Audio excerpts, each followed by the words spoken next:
Jello. Welcome to D&D. Welcome to Dind. Zalba. I come bearing He's questionably back. sourced body parts. Oh god, it starts, I get warped and beaten Wow. to death. Hey guys, welcome to Hellband Season 2. Thank you for the subs and the bits. Thank you. Yes, we begin season 2. Woo!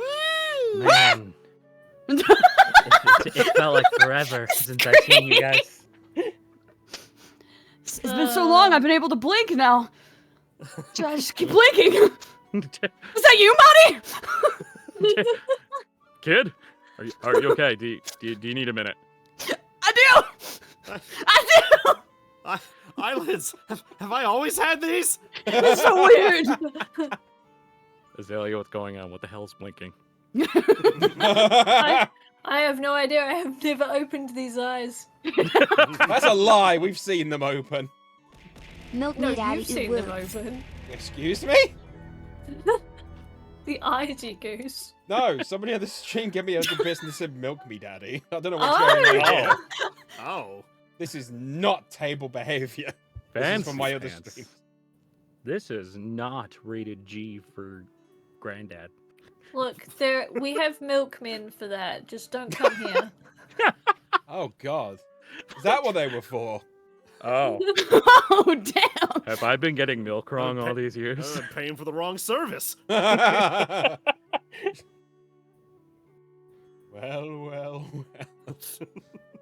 If it isn't the milkman. I'm starting to think I'm lactose, guys. I like how you didn't even finish the lactose intolerant. You just lactose. You're just Yeah, I'm straight just up lactose. Straight lactose. Well, you don't know. Is it intolerant? Do I want it? Do I crave it? You don't Is know. this some secret mermaid lore I don't know about? It's like mermaids are like 99% lactose. Well, you know how they have the transparent pouch that hold water. They also have a heart made of milk. Oh. Also, ew. Ew, it gets so spoiled and stinky. You have a curdled heart? Oh, 3-1 ducks. Whoa, That's that's a good more than amount. half. That is. Ah. That is a good omen. Is To it? that, characters might even blink. Oh my god. Yeah. So the update you might have seen is Thraskin Ika can now blink. Finally, Finally. the eyes for them. are moistened once again. We get an Oh, extra if we- bodily function per season. I can't wait for my stomach, guys. It's gonna be so great. Oh my god. Blinking animations, yes. We have blinking animations on every pose that has their eyes open. Yes. It's for all of our players that have their eyes exposed. Yeah. Even with one eye, I can still blink. Maybe. Yep. No, you're You just do. blinking so hard it hurts. No. Oh. What a shame. Yeah. It only blinks when you're idle. Oh, it does. Yeah, there we go. Yeah, sad blinking. Sad blinking. Tell Yeah, a it's because bunch if of you voice switch actors to between, not it talk. looked weird. Oh, and speaking of animations, check this out. Yeah! Oh, Oh shit! let's go! Let's go! That Warlock Fire be flapping, boys. So purpley. Yeah, eventually I'll animate it better when he talks. So the flames will either get bigger or, like, more angry. Ooh, Ooh. I Yeah. like that. What flavor are those flames? Well, I mean, they can. I think they're a nice, healthy grape right now, but so we can move it on to like a nice black raspberry or something. Yeah. Gimme. Come on, eat. And you Cold, stop rich trying grape. to eat them.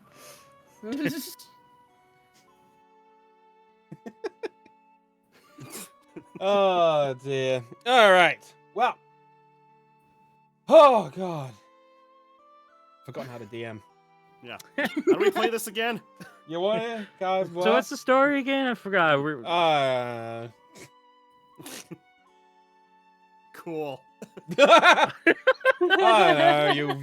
You wake him in the forest. I don't Something about a giant dog, people dying. Something, I don't know. know. Is that how D&D What's the goes? previous episode? What are you doing here? All right. Anyway, let's get started. Okay. Right. So, previously, a lengthy, well-fought battle between our high and the broken spears and our heroes ensued, resulting in the timely death of the elven fire slinger. The collector's warning issued alongside some words of encouragement for our heroes before they head back towards Hapori in the familiar warmth of Parahai, to soon be greeted by Slippy, the assistant of the Lord's right-hand man. A quick scurry through the city revealed some troubling omens, and one hearty greeting from the lovable Chlorophyll brothers, heading straight to the Lord's tower to finally meet the man himself. A meeting interrupted by a celebration of our hero's victory in the Lord's competition, yet again interrupted by a sudden darkening of the skies, as a tear opens to reveal a creature of epic proportions falling to the people below, alongside a crumbling humanoid figure, the Hologod himself.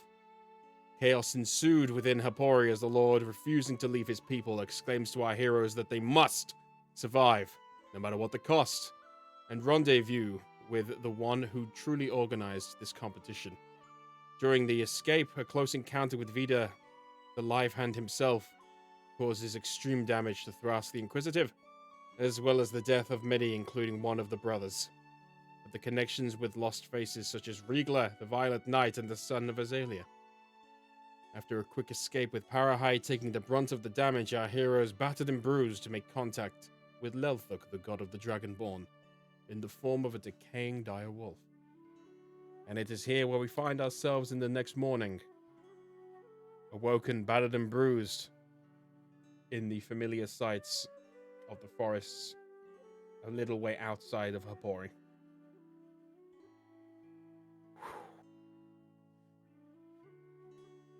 So you are all taking a good night's sleep after what you've gone through.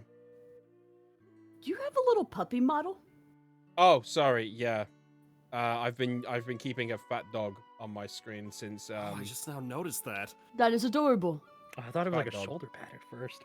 No. Oh it's my god! It's a Kimiko. Oh, baby. Oh, It's fat dog. I Yes. love them. Someone's got like a customizable little pet VTuber thing. So that's where Andy got it from. So we have 2 DMs now. Yes.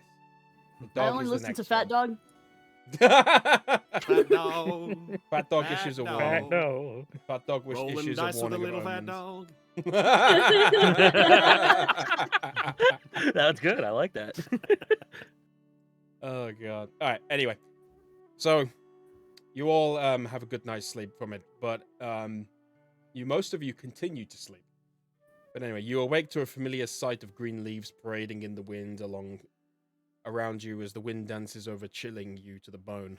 As you slowly break through the anxious night's sleep you endured, the surrounding trees coddling you with the sights you left behind back in the once thriving jeweled city of Hapori.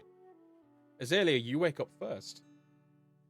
Used to the comforts of the forest, you rise, seeing your friends still in the comforts of their dreams. You notice Lelthuk, the rotting wolf figure, a couple of meters away alongside Parahai. They appear to be in mid-discussion. Oh. Azealia is going to kind of just stare at her friends for a little bit, for a minute, and then look over at Parahai for a second. And then she's just gonna walk into the woods. Okay. Okay. You begin walking in slightly deeper into the woods. Alrighties. Away I go. Bye. Yeah. Done with your shit. Zale's like, well, this has been fun, but I think I'm done. Bye. Mhm. Yeah, I've seen too much. I'm good.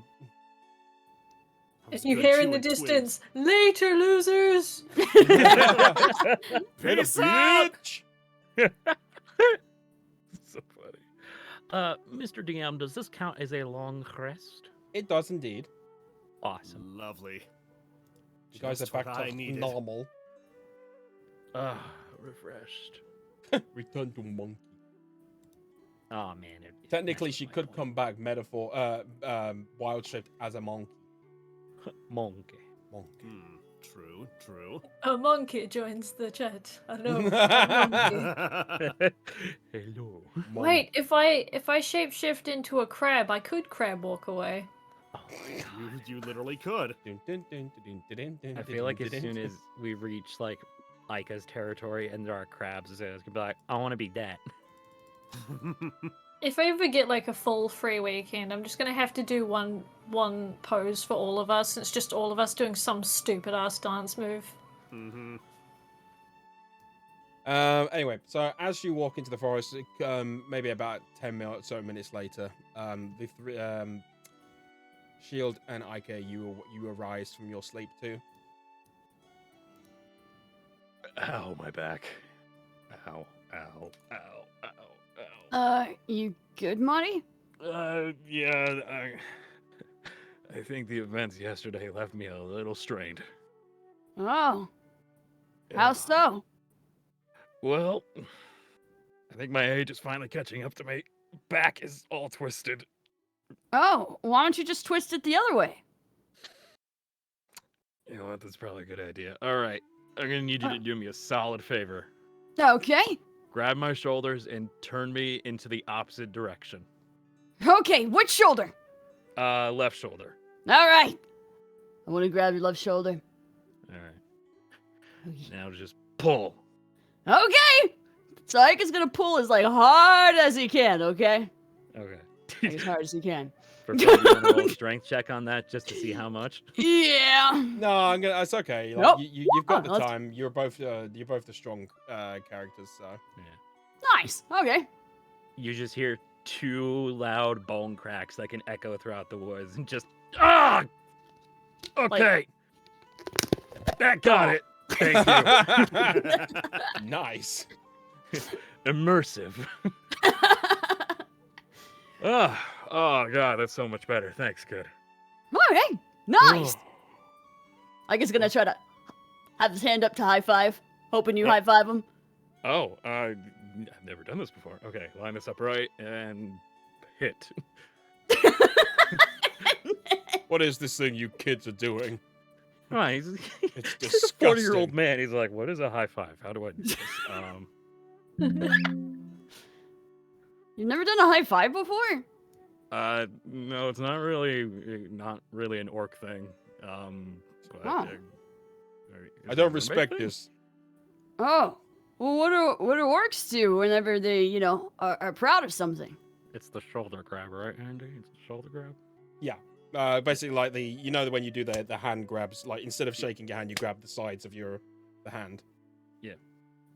All right, and Marty just grabs the side of Ika's hand and it's just like that. The sign of respect. Oh. Yeah.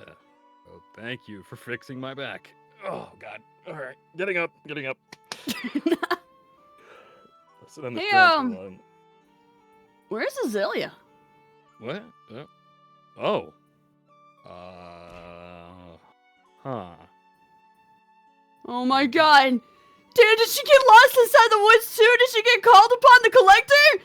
This happened to me last time. We gotta go in the woods. No, hold on. We Okay. can't leave without Thrask, and obviously. I was about to say, with Paradise, all like- this, with the crack echoing through the realms, and including all the shouting, Thrask, you wake up. Oh, wow. Oh, boy, I really needed that. Oh, how are you feeling? Oh, a little bit of a headache, but otherwise I feel fine. I mean, but what about your injuries? You were pretty in bad shape before. Yeah, it didn't feel great, but something about just having a full sleep in the middle of the night really seems to do a number on you. Oh, Huh. yeah. Yeah, you I don't feel think your I really moved. What? I was gonna say you feel your you still feel a little bit odd, but that's about the only feeling. So Hmm. you feel the life returning back to your limbs. Yeah, Thras is just kind of. He's doing like a cat stretch, like on the log he was sleeping on. Oh my god, he's adorable. Aw, he's like a puppy. We have fan art of that. I do, yeah. Splooting the legs on the back. Yes, I think once I get moving around a little bit, I'll start to feel a little bit better. Well, good. We might need to stretch those legs out anyway. Notice anyone MIA? Oh,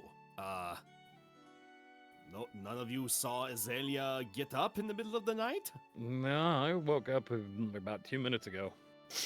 Oh, I don't know where she's at. well, I mean, let us not jump to conclusions. I'm sure if anything happened, Lelthuk would have told us. And probably Parahai. Mm-hmm. All right, maybe we just need to ask them. Maybe they saw her. Certainly, let us see what is going on. So as you turn, you see them sort of off in the distance, a little bit away from enough where you are out of earshot. But they Lelthuk appears to be sitting next to Parahai, and they appear to be in some form of discussion. Hey, hopefully we're not interrupting anything. Well, have you approached them? Yeah, yes, sorry. Okay. Well, as you begin to approach up, Lelthuk stops his discussion and turns his head. As he does, you can see various bits of flesh kind of peeling off, and you hear the bones crack as it turns to you. Hey, hopefully we didn't interrupt anything. You interrupted nothing, child. Oh, that's good. You two wouldn't happen to have seen Aelia go anywhere, have you? Oh, crap. Hold on. Sorry, this guy is like uber roleplay, so I need to get like every single note. Oh. Oh man, he's one of those characters. Wow, EM life. so method. No, he gets up and turns himself fully towards you. I have not seen the child of Erilith. Well, that's not good. Okay, well, I mean, it is the woods, so curiosity probably got the best of her. Oh, she got kidnapped. I wouldn't rule that out. I feel like there would have been signs of stress if Aelia just got swiped by somebody. Right. All right, well, and also she could just be, we don't know, having a potty break or something. It could be nothing serious. It's true. I mean, but I will say, of the three of us, I feel like the events that happened before probably hit her the hardest. She didn't have family in the midst of all that. I suppose you are right. And she doesn't usually wander off without us all the time. Hmm. That is another good point. She usually likes to keep close to us. Well, let's see if we can get any clues of where she went and try to pick her up before we go meet the gods. I forgot about that part. Mm-hmm. Lelthuk interrupts you all and kind of stands to full height of 10 feet. The children of Sister Erilith were lovers of nature. I would not worry. She would be at home here. Okay. You I think... would concern yourselves with the travel ahead. I mean, Well, maybe it's best to trust Aelia for now and leave her be for the moment then? Ika's gonna run into the woods and Never just mind. scream out, Aelia! Aelia! Jesus. Does Birds she just hear flying me? off everywhere. stampede starts. Well, you know what? Wildebeest! I think she could have heard that, and is probably not talking back because she's got her own things going on. So maybe let's listen to Lelthuk. I got faith in her. She's strong. I was gonna say, Andy, is it technically a long enough time for what I planned? Yes, oh, absolutely. Yeah. Oh, cool. Alright, Aelia is going to, like, poke her head out from behind a bush and just kind of, like, stare at Ica from a distance. And she is going to pull a boar she's managed to hunt all the way back to camp. Oh. What? Wait, What? whoa. Hey, Oh. Azzy, looking good.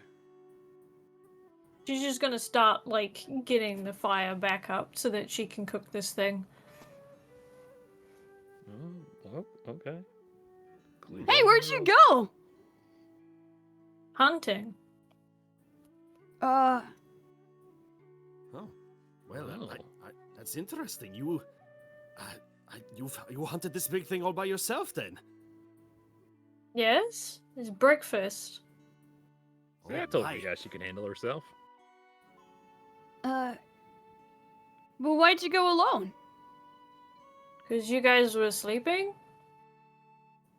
I mean, that's a bad enough also- point. I couldn't have helped her out in my state. Also, no offense, kid.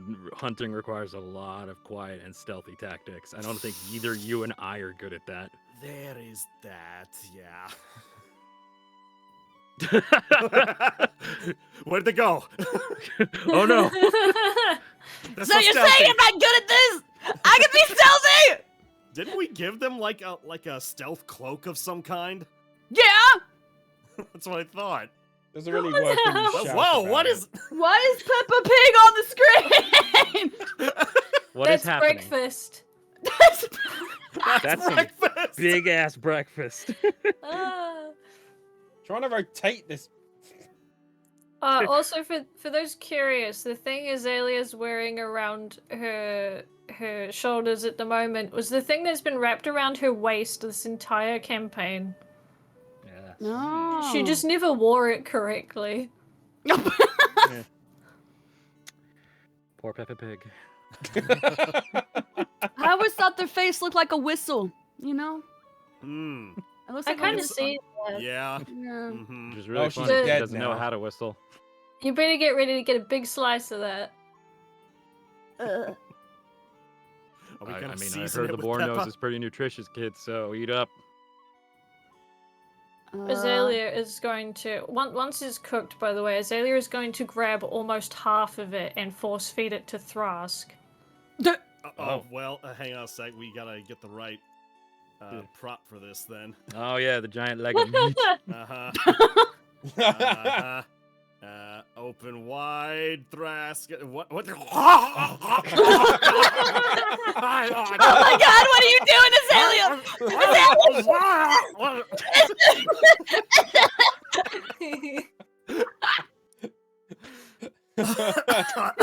what? That's one way to get the food down. Azalea, I appreciate that. I mean, I was going to get a bite myself, but I kind of work with smaller bites at first. You should eat more. Oh, yes, I'll do that.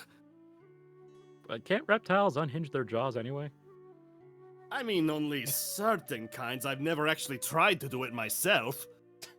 I was Azalea, expecting you to know come what out with, do. that's a common misconception. Oh yeah. Not you- all lizards. Just not- I actually think Thrask may actually do that a little bit whenever he does primal savagery. Like if he wants to bite something really big, like the claws and the teeth grow out. So See, Azalea, that's what you gotta do. You gotta get him to use it, and then he'll consume the entire leg. Just Yeah. mid-combat. Mm-hmm. I'm also gonna put a berry on top of his meat. Just one Aw. second. I'm gonna have to. Seasoned. Oh. Maddie takes out like the old axe he's been using and cuts a slice off for Ica. Like, all right, kid, that should be plenty for you. All right, there you go. That's the size of the berry that I'm giving. Jesus, that's not a good berry. That's a great berry. Yeah. On top of a Flintstone-sized piece of meat. Tate engaged. Thank you for the Dino raid. ribs. Thank you so much. Hey, what's up, Hey. baby? Welcome. We're presently roasting Peppa Pig. This session got weird. Don't ask questions. Just go with About it. to say, this is how you officially welcome the Bluey era. Just kill Peppa Pig. Well, it Oh. was the only thing I could find in the woods this early in the morning. All right.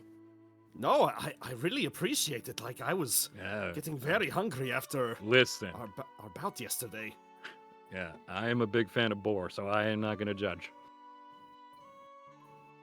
And for the first time since the campaign, she's actually going to sit and eat some of what she's caught for once. That's not a berry. Wait, Wow. hold. Is she eating the food? I mean, yes, she is. It's. Did- I mean, it's not that unheard of. She ate with us in that restaurant with the pancakes and the syrup. Yeah, but it's usually like berry-related. I imagine one of these camera angles of like from Azalea's perspective, and you're all just like got the meat to your mouth and just looking at her as like, what?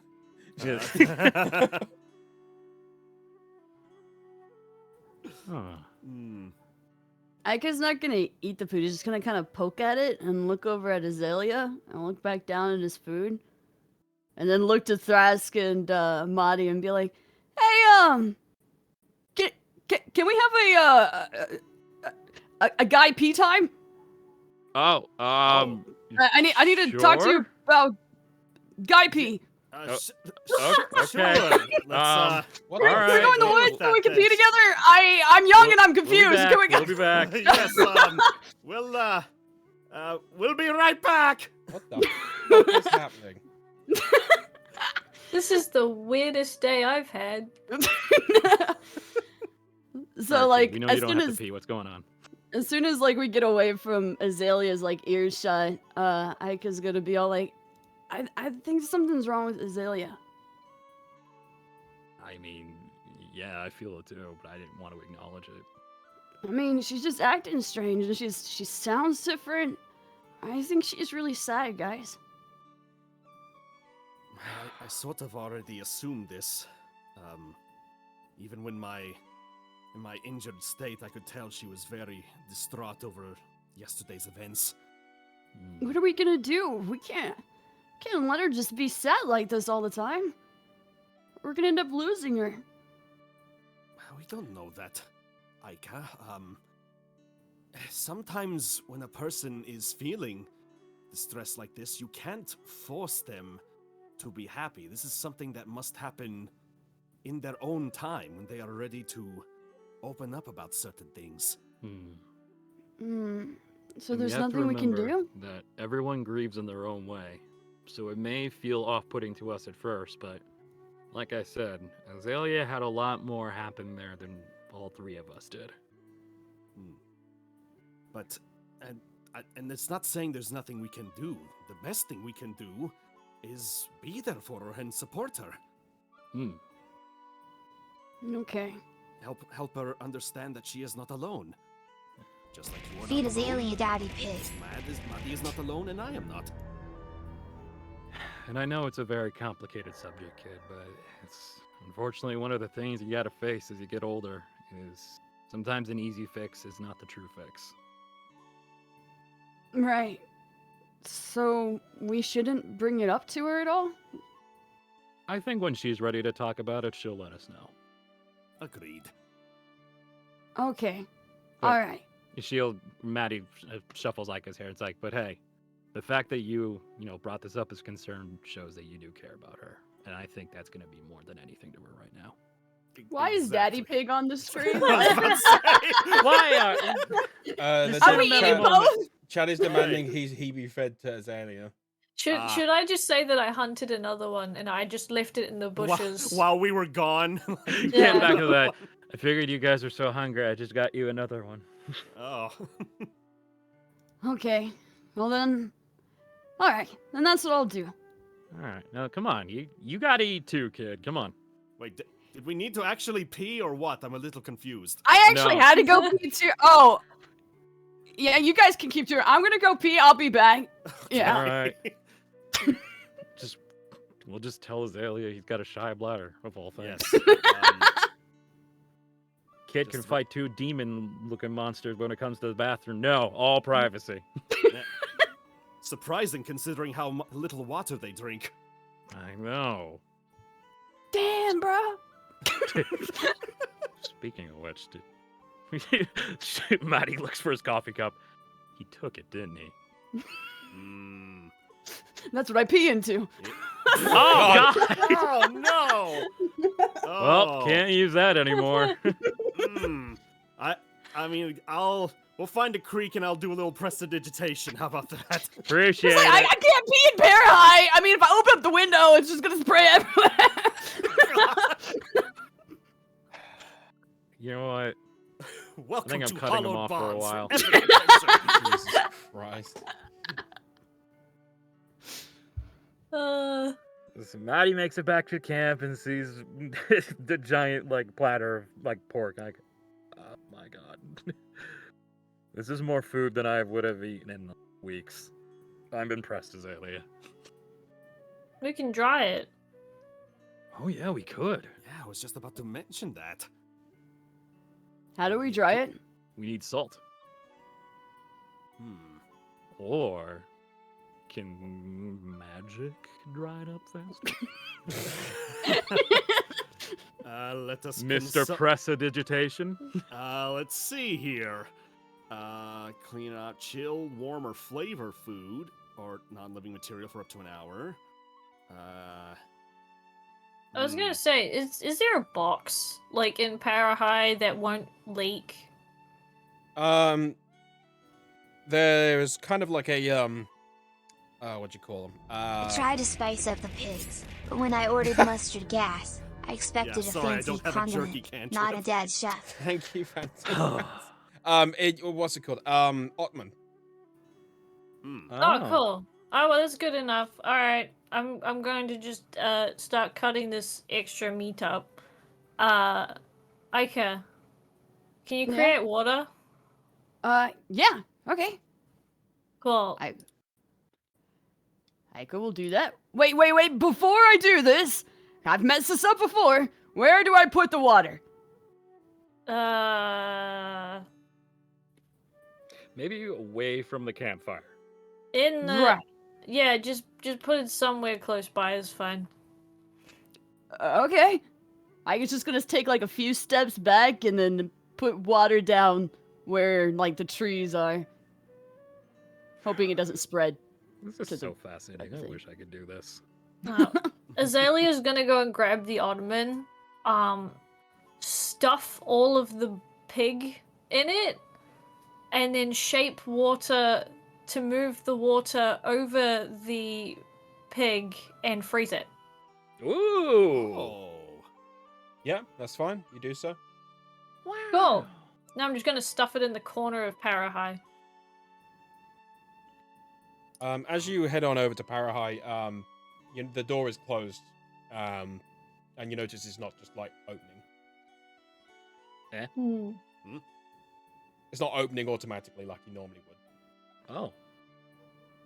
Parahigh, do you want breakfast?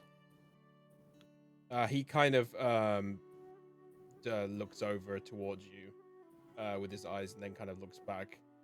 Doesn't say anything, and then the door kind of just slowly swings open. Well. Also, there's still a giant meat on the screen. Yeah, sorry. Get that out of Put it there. away. Coffee's done. I went back keeping to my the old days of us spending half an hour getting breakfast. Ah, those were good times. Yeah, you go on in. You open up the Ottoman style thing, and do what you said. So you now have frozen pig. Right. Well, that should be enough food for a while, wherever we're going exactly.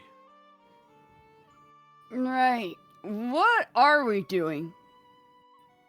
Lelfuk interjects and steps forward between you all. We are heading to the Western Mountains. Oh. It is at the peak of these mountains where you will find the descendants. Huh, makes sense. Pretty close to the heavens themselves. When you are all ready, I would suggest we leave as soon as possible. Well, I'm always set to go. What about you guys? Just checking a couple things.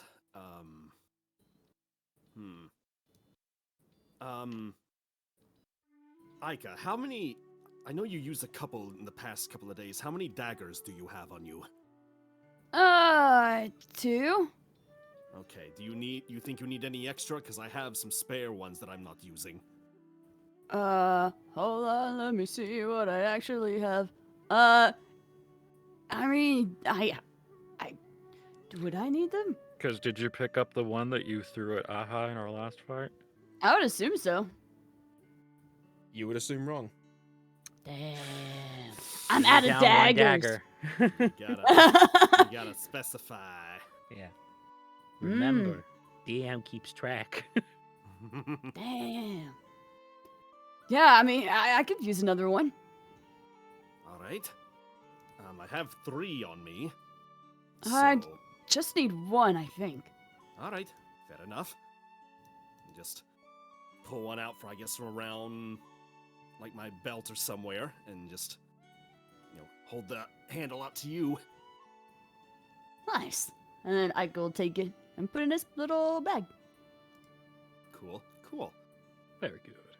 I reckon my portal of power should be recharged at this point. Check all my sheets here. Ghost lantern still hanging from Parahai. Okay, all my bonus actions are Yeah, I good. think. Make sure I have my book with me, which I always keep. Which I'm not like Thrask. Kind of like he reaches for his book, but then he wonders if there's much of a need for it at this point with situation, but he still stuffs it back away where he always keeps it. Are these mountains gonna be cold? Are you doing that roleplay wise, or? Yep. Yes, my child, they will be frigid. No. All right, better cloak up. I'll be Yes. okay. This is going to be The boy made of more water than anyone here. I have cold resistance. You wrote it down in my sheet. You know this. Does he though? You just told me you did. Thrask may need a little extra help with the cold, even though he uses a ice spell. Lizzie. He may need a little extra help. Do you want to borrow the cloak and the mana ray just to have a little bit of coverage? I mean, I don't know if Thrask was wearing a cloak already, it would have just been part of his normal clothing. Ah, that's true. Mm-hmm. So yeah, we'll see what happens when we get closer. Okay, we'll figure it out. We could always pinch all the feathers off a bird and make the cloak out of that. I think that would hurt the bird. The bird would be dinner. I mean, solve one problem, solve another. You know, as they say, kid, modern problems require modern solutions. Alright, for now, I suppose I am set. As am I. Same. Should we talk to Parahai? Yeah. Good point. You doing all right there, buddy? He doesn't really answer. He's probably still recovering from that. He got hurt pretty badly too. Then should we even leave then?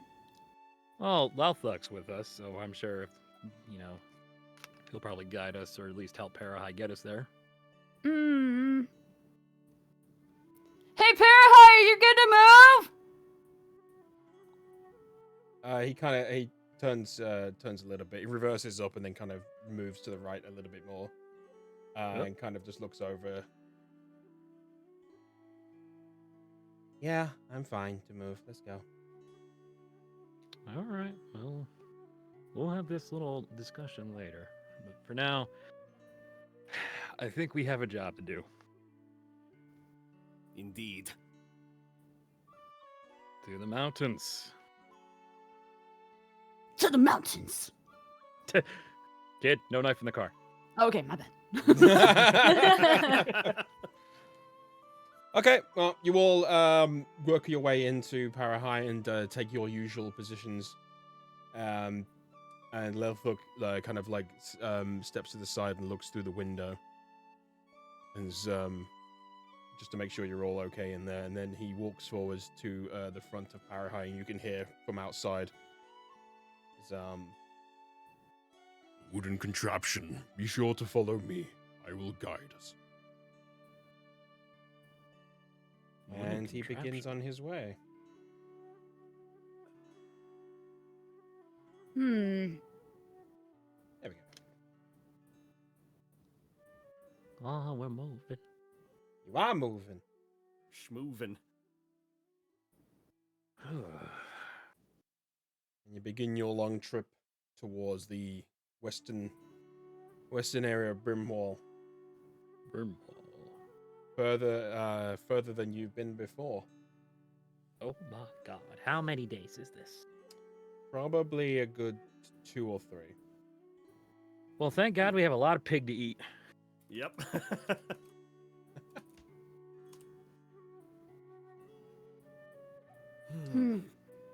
To explain to anybody who isn't aware, they are on technically a wagon presently, a sentient wagon, Yes.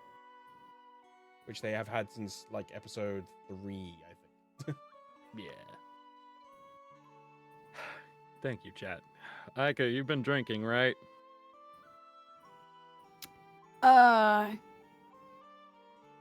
No. Kid, I feel like drinking extra water would actually be pretty ideal in a cold area. Yeah, I'll do that. My bad. Ika's gonna go up to his little pouch and drink out of it. Maddie looks at Thras like, he's learning. One step at a time. One little step at a time. I can still hear you.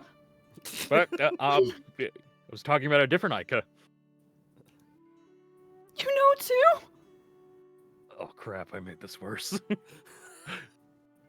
Alright, I was talking about you, I'm sorry.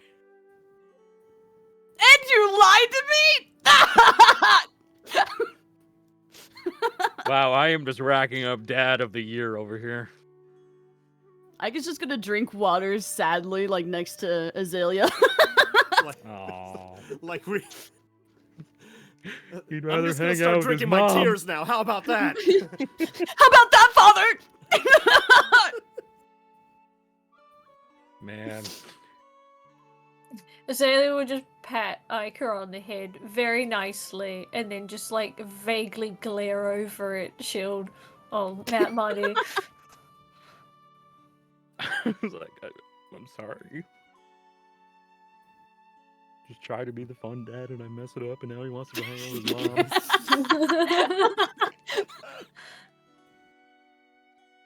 Thras, Hmm. can you teach me how to read the squiggly lines? Oh, you want to do that now? Yeah. Oh yeah, you're gonna teach us both. Oh, yeah. I suppose that is right. Well, very well then. I didn't really plan out a lesson plan or anything, but guess we just start with the basics. So he'll pull out. I don't know if he. Do I have parchment on me? I'm sure I do. Oh, I imagine so. Yeah. Yeah, there it is. So I'll just pull out some parchment with me, like a sheet of parchment, and get one of my quill pens, like I write in with my tome. And I said, okay, so what? Oh, I was like, what's happening? Beautiful. Oh, there we go. We're waiting, we're learning, we're focused. All right. First, let me ask, what is it let's start with the basics. What part do you actually know yourself? The lines can be curvy and straight.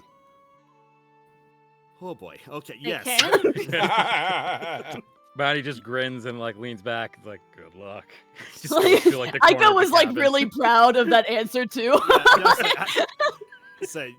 You are correct, Aika. They can be squiggly and they can be straight. And these lines, when arranged in certain patterns, create letters, or characters, as some people could call them. These letters are used to create words. And when you put a lot of words together, they make sentences. Oh. What? So, starting back on the letters part. Right. So when we're speaking together with each other like this, Mhm. like the words that we say to each other are made up of these letters when you write them out. So, if I was to, let's start with your name. I think that's very good to start with. So I take the parchment and I just write, we're just going with common with this one, folks. I-K-K-A. And it's like, that is what your name looks like written out, Aika. In common. Oh, a lot of straight lines. Yes. Actually, the interesting thing about your name is that there are no curves used in your name, except for if you spell it in capital. What? Which, capital and non-capital letters is another part, but we're just gonna stick with the easy part for now. Okay, right. Yes. So, it's spelled, the first one is an I. You see two lines across and one line down, right? Okay. Alright, Aika's gonna do his best to trace that, just like how he did with Azalea. He's gonna try his best to mimic it on paper. I'm sorry, I'm just looking at Azalea just with the blank stare in the like, I can't compute any of this. You're just waiting for steam to come out of her ears.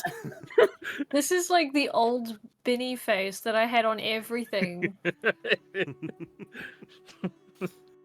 And then with the K, we have a straight line and then two diagonal lines coming out from the side. It looks like somebody throwing a punch upwards and then kicking. Oh, Thrask may have had just an idea with that. It's like, yes, that's exactly right. So, imagine the I as someone doing the splits and holding their arms out straight. Oh! So splits, punch up, and then A is someone holding their hands together above their heads and spreading their legs out. Wow! This is a crazy fight style! Do we have parchment and like some form of pencil or pen to be able to write with? Yes, so I'll have to... I'm pretty sure I already have, like, stuff with me, because, you know, with all the stuff that I'm writing on, yeah, I would just probably have, like, another quill and extra pieces of parchment to give to you. I would definitely say, as a scholar, you would definitely have. Yes. It'd be ridiculous to not. So after I get that, I go to Azalea. I was like, okay, Azalea, your name has a few extra letters to it. So it has the A from Aika's name at the very end, but yours starts at the very beginning. So we make the Pyramid Man up on the front, and then you're I'm trying to find a way to make this better. Oh, Azalea is just like, you are like the center of the universe right now. Azalea has like you are literally the only thing they're looking at apart from when they are writing things down exactly how you describe them. All right. And watch this next letter. This one gets crazy. He makes the Z. Aika's just staring in awe, like, oh my god! You start with the line, and you're like, and then it goes down, and there's a, no way. No, Like, what? oh, this is crazy. You're not gonna believe this next step. What? And for the sake of expediency, he goes through the rest of the letters as well until he gets to the final A at the end. Is like, that is your full name written out, Aelia. Ah. Mind blown. It is a very nice name, and there are many ways people can write this. Like from people that come from different places, they may actually choose to write these same words, but in different styles or in different patterns. Each person, just like the way you write your name, Aika, you may have a way you prefer to write compared to a way I prefer to write.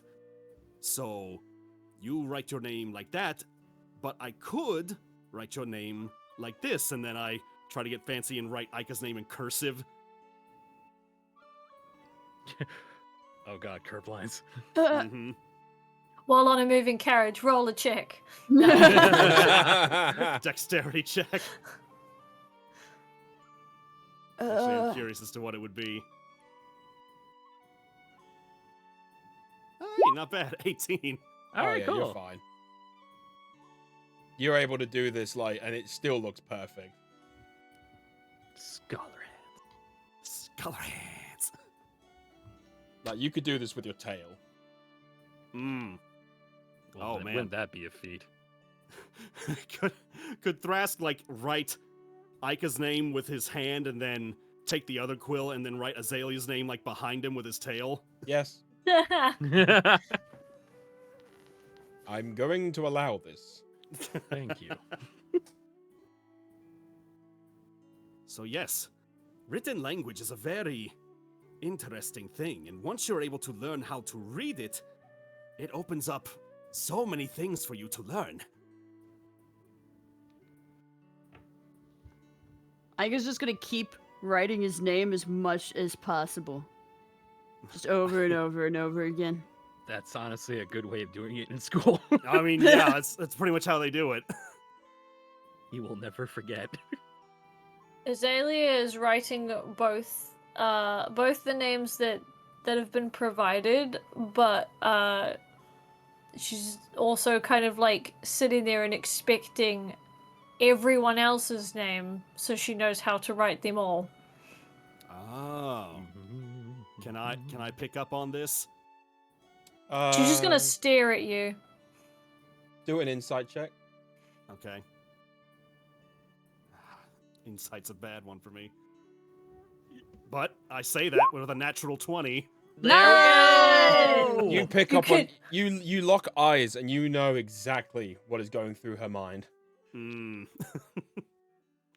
I look at Azalea's like, would you like to learn how to write my name, Aelia? Yes. Very well. Let me show you how it works. So I'll, go through THR. As like said, even though we are in capital, the R is one of the first letters you're seeing that has a curve in it, even while it is capital. The THRASK. And then for Madlug over here, we will go through the same thing. And I write his name out as well. Oh. Aelia is like fascinated by this. Aika right now can only handle one task. He can only really handle his name right now, but he'll move on once he's got this. Like... Hey, practice makes perfect. He's got tunnel vision, Yeah, Azalea's putting like one finger over a letter that she knows is like for her name, and she's sounding them out and then trying to figure out which ones are the same in the other names. Mm-hmm. And she kind of pauses on her own name for a minute, and she just sits there and she just goes, as. I like as. As is better. Oh, I gotta say, it seems fitting. You do have a nice ass. Kid. What? Well, she wrote it really well. Oh, I can't write that yet. Sorry, I misheard. Huh?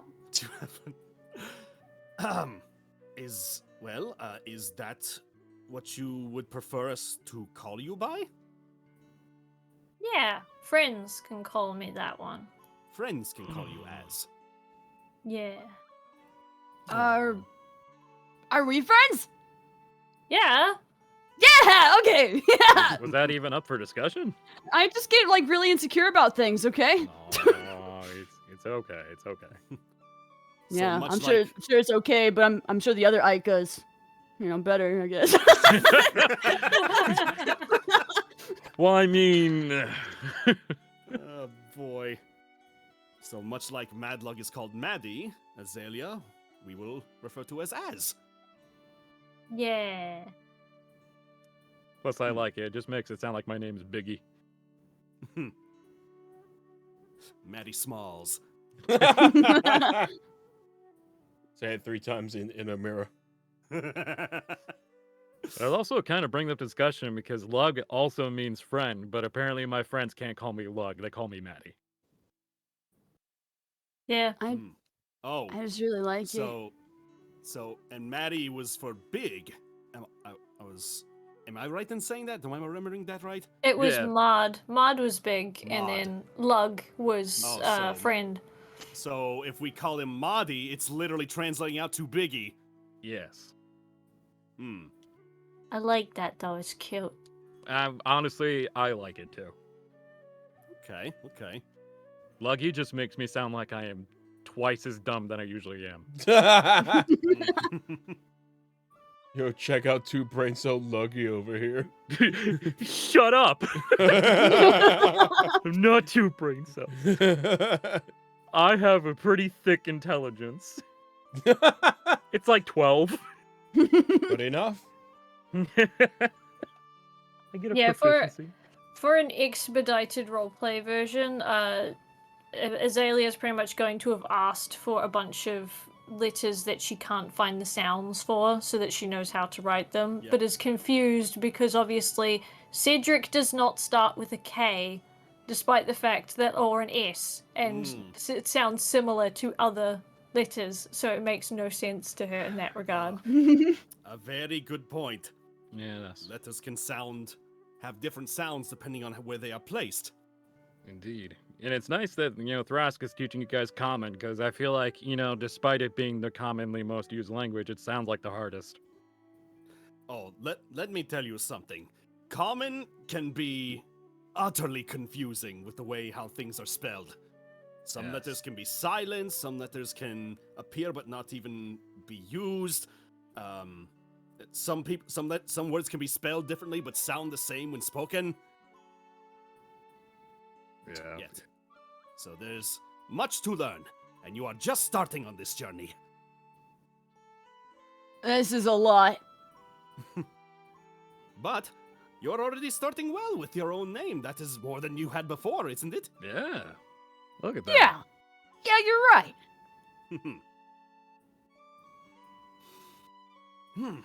So yeah, go ahead. No, go. I was gonna say, I imagine Thrask would have tried to write out like the whole common alphabet just to show, the different letters that are part in there. Mhm. And then just like point out the different ones for the names we have, and then start showing how certain letters can sound different. And I imagine this would not take 2 to 3 days' time, but Marty just looks at W and just like, you are the bane of my existence. Why do you start with a D? oh, good point. Because otherwise we could call it a W, and it sounds No too cute for the W. alphabet. That sounds better. It's too cute for the alphabet, okay? It outshine everything. Yeah. And also with this one, we could either say Z. Some people say Z. I mean, it's your preference. This is so much information. I guess just gonna look at the alphabet and just study it and just stare at it. Man, He's it really makes me looking at the letters and not what they do. It makes me miss Orcish. Our language is super simple, yet very, very loud. It's funny just and- common but loud. Yeah. Funny enough, I actually have this on my sheet. Thrask will actually say something in Orcish, just like, "You mean talking like this?" How in the hell? What? Oh, finally, We've been I on this understand. journey for like 6 months, and now you just tell me you know how to talk Orcish. I mean, you never asked before. You know what? That's a very good point. Aelia tries to join in and just says hello in Goblin.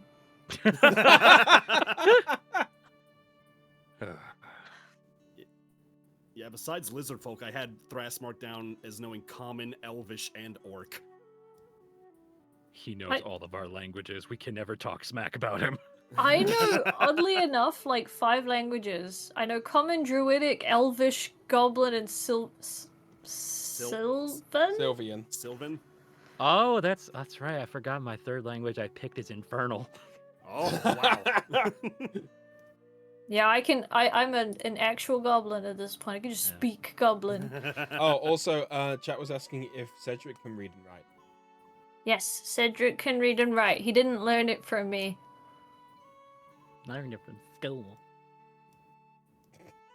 He eventually learned to grow up a little bit without his ma.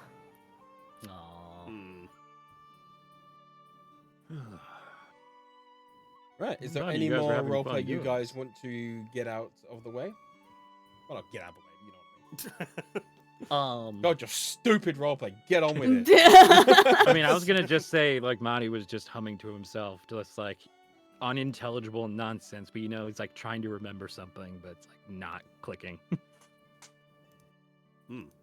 Is how fast is Parahai going? The usual speed, so a decent speed. Okay. She's gonna climb out the window and sit on the top bit. Okay. With her paper. Yeah, I imagine Ike is by the window just studying it, just staring so harshly on it. Just that's all he's doing. Do you want to leave the table? Oh, yep. Oh, the glasses are Oh no! It's like a Moved cartoon. so fast, the glasses went away. It's like a Oh my God. cartoon. It's like a cartoon. It's like so you move Scooby Doo, out. man. A whole Yeah. lot. Okay. Well, as they, go away with the papers, like Thras feels proud that he was able to, teach that for them at least a little bit. But then he kind of pulls his own tome back out and starts, flipping through the pages and goes back to that page where he wrote down the night before asking if Zershisk was there. And has there been any change on there, or is it still blank? Still blank. Still blank. And Thras, just is kind of tapping on the book and just starting to look concerned. Doing all right? I think so. I'm just a little concerned about this trek that we're going on and what Lelthuk had explained to us. Yeah, I imagine it's a little harder on you since you are directly connected to your patron. Well, that is the problem. Most of my abilities and what I have been able to do these past several weeks, like, my powers come directly from Lady Zershisk. And that's what I've been working on this whole time, or I'm working with. But the part that concerns me is that if she is gone or unable to be found, as they say, is that going to have an effect on me at some point? I'm afraid that if she's gone for so long, or if something happens, that all these abilities just vanish. And what if what I'm using right now is draining away what reserves are left? I mean, I wouldn't put the full responsibility on you. You can't be the only warlock amongst your people. But I can understand the plight. Mm-hmm. Yes, there are other magic users among the lizard folk, but technically with this staff, none have the as much of a direct connection to the Shisk as I do. I see. The staff and this tome. Well, So I wonder what will become of things as time goes on. Hopefully nothing happens, but hopefully not. it is possible that if things do become dire in that sense, maybe I need to find a way to develop abilities that I can use myself. I don't know if that is even possible for someone like me, but...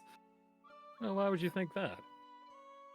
Well, I mean, that was the case before I ever became connected with Sir Shisk. I was just a bookworm back among my people. I didn't really know how to fight. I wasn't all that good with casting large spells and things like that. I was much of a nobody. Don't I know that feeling? It was only after I had made the connection with the staff of our people that I received this tome and was able to learn spells and feel the magic channel through me, unlike anything before. But hopefully there may be some way I can find a way to build my own abilities afterwards, because that was the whole reason I wanted to go to this competition in the first place, not only as a representative for my people, but to be able to prove to myself that I am, well, not a nobody.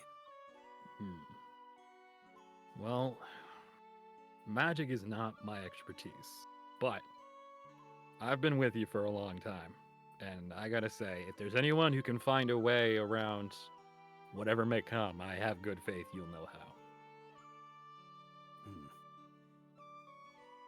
That is a kind sentiment, my friend. Thank you. Of course. Honestly, I've been feeling that way myself.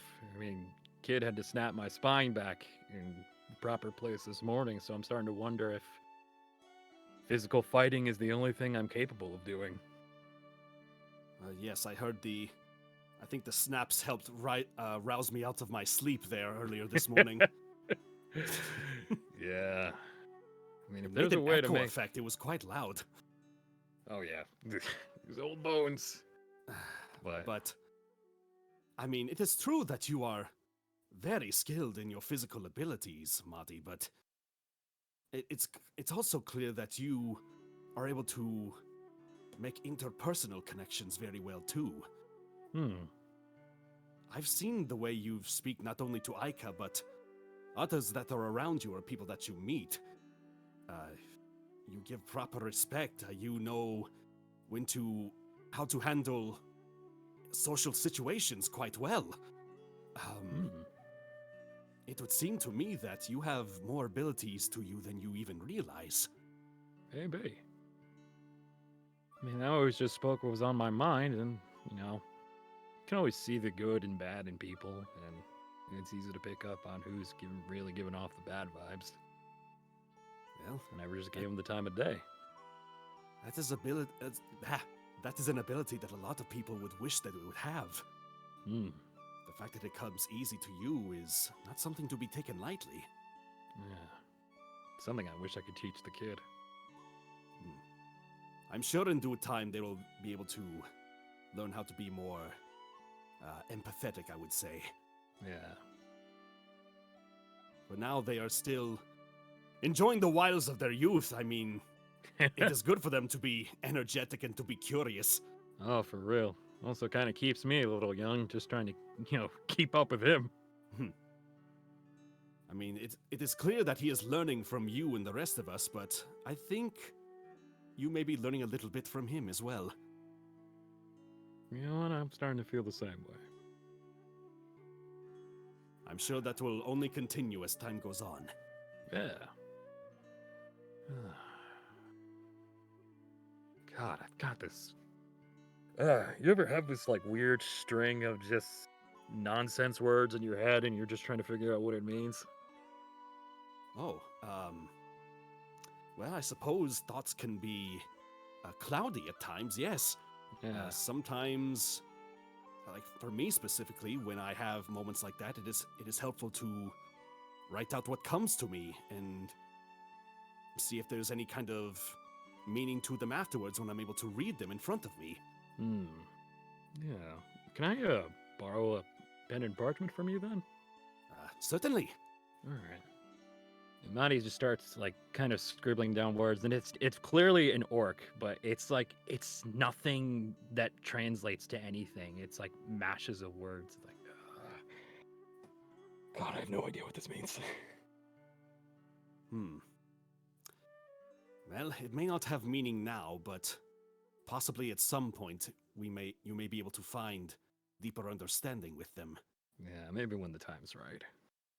Even just doing the action of writing them down is good to help clear your mind. Yeah. All right. I'm gonna try to rest up on this. We got a little bit to go. Maybe go see how Azalea's doing. Fair enough. Hopefully them and Aika are not, having their minds overloaded from the letters and everything. I was about to say, Azelia looked a little bit overwhelmed with the words. They seem... It's like my mind is overloaded with information! Oh boy, we better go check on them. Gosh. All right. Until I learned about grammar. All right, Zelia and Ike, what are you doing? Just staring at this paper in like both confusion and frustration. That's about it. Yeah. You two I mean, can come back to the table, I guess, if you want. Azalea's been sitting on the roof of the caravan for that entire conversation, just writing the name Cedric in every way she can possibly think the name would be spelled with the letters that she's been told by sounding it out. So she's spelt it with an S at the start and a K at the end instead of like the C's, and there's just multiple variations of it. That's pretty much all she's been doing. Lovely. Okay. Well, if we have extinguished all that you can do, probably gonna move it along a bit. So, all right. you get reasonably you cover your first day of it.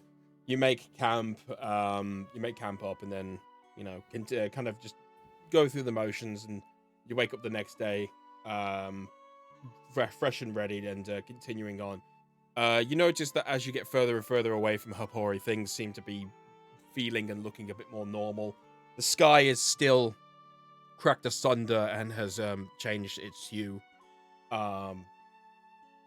But for the most part, you're feeling slightly more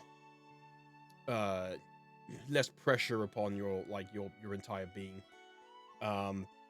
So the second day, again, you continue your travel, Lelthuk guiding you all, make camp, and then on you wake on your next morning,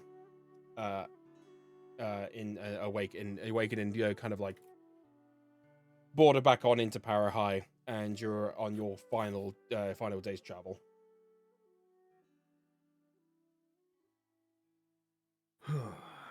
So, feel confident writing your name yet? No. But I'm getting there! Just look to see all the nail times his name's like, wow, that is... I mean, it's better than my handwriting. It's like, every time I write it, it's different. And then the more I stare at it, the more it doesn't look right.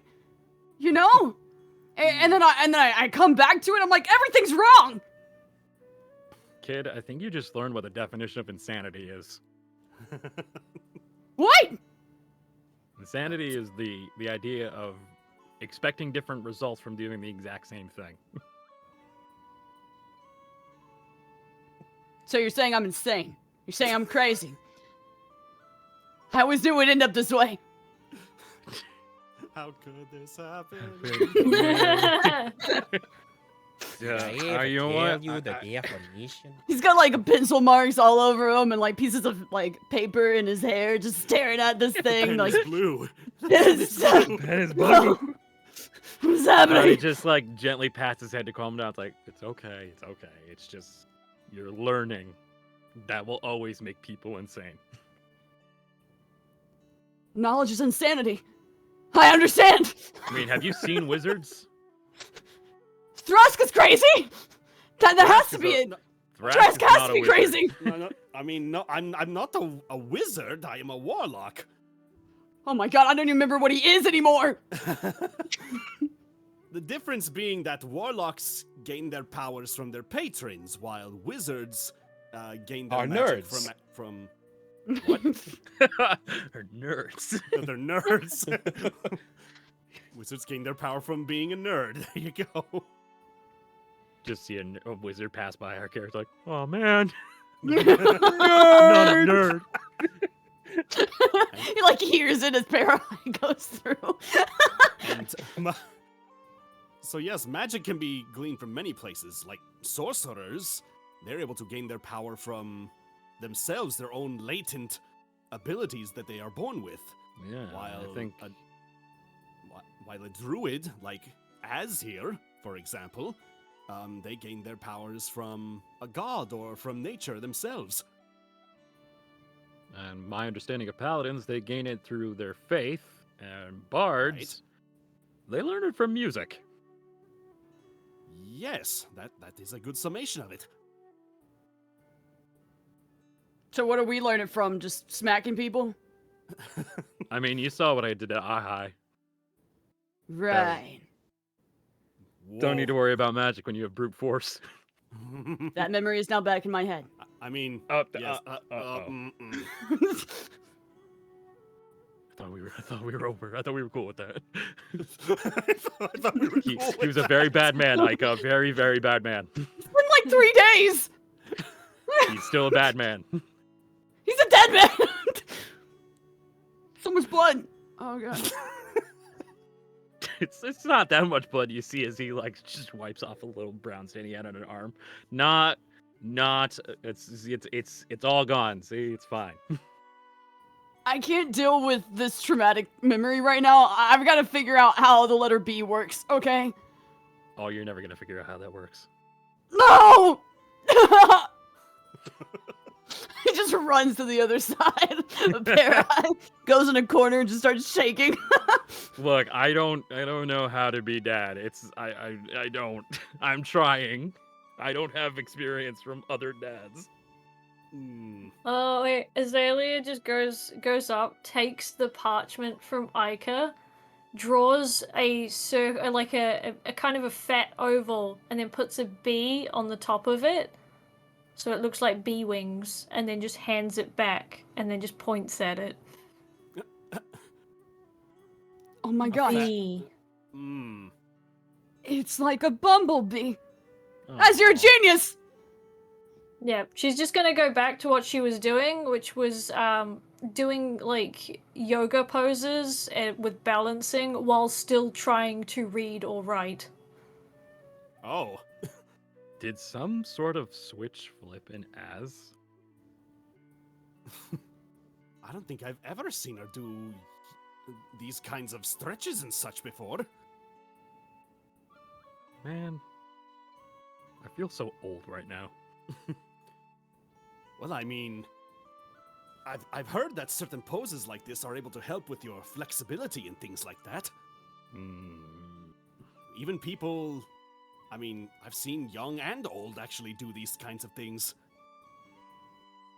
It could be helpful. Hey guys, can we learn how to do stretches from you? If you want, I don't mind. Group yoga session. Everybody. Let's go! Yeah. Which is even harder because we're in a moving carriage. I was about to say, what Oh, is yeah. this carriage ride? Really work become? them leg muscles. Keep that Also- balance. No joke, this is actually fun to do in like standing inside a train. Oh yeah, that's true. It's good practice of balance. Yeah, Ika's just gonna try to mimic everything that Aelia does as best Marty he tries can. to, and you just keep hearing bone cracks just like the entire time. Like, I feel like I probably needed this, but this is super embarrassing right now. Hey, Marty, you get... Marty, You good? Why do I feel taller all of a sudden? My spine's realigning as I speak. Azalea's also gonna take the little cloak she's got off for a second and write a name on the inside of it and then put it back on.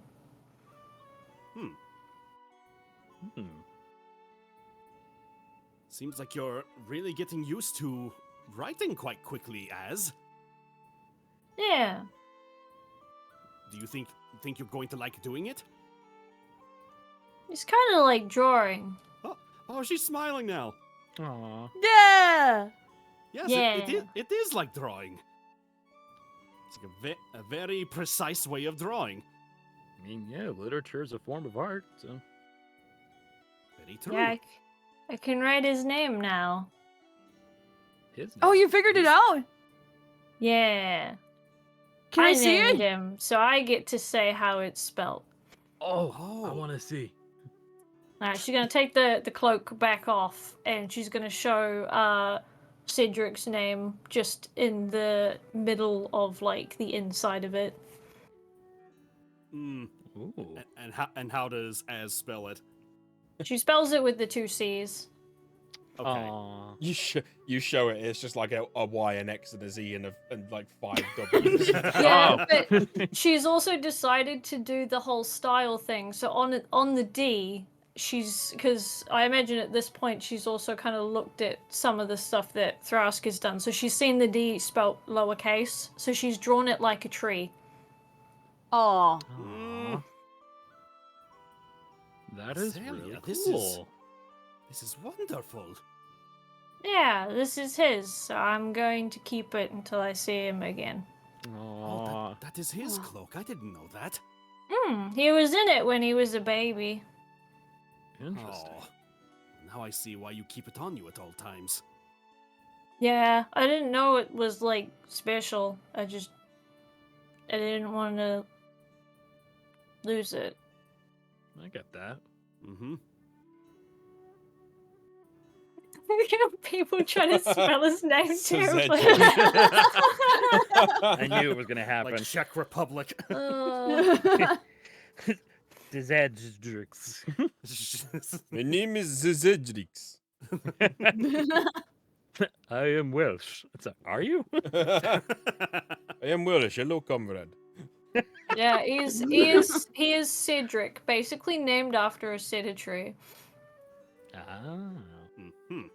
Yeah, but it's because he was also found under the Star of Cedric, so seems appropriate. Yeah. True.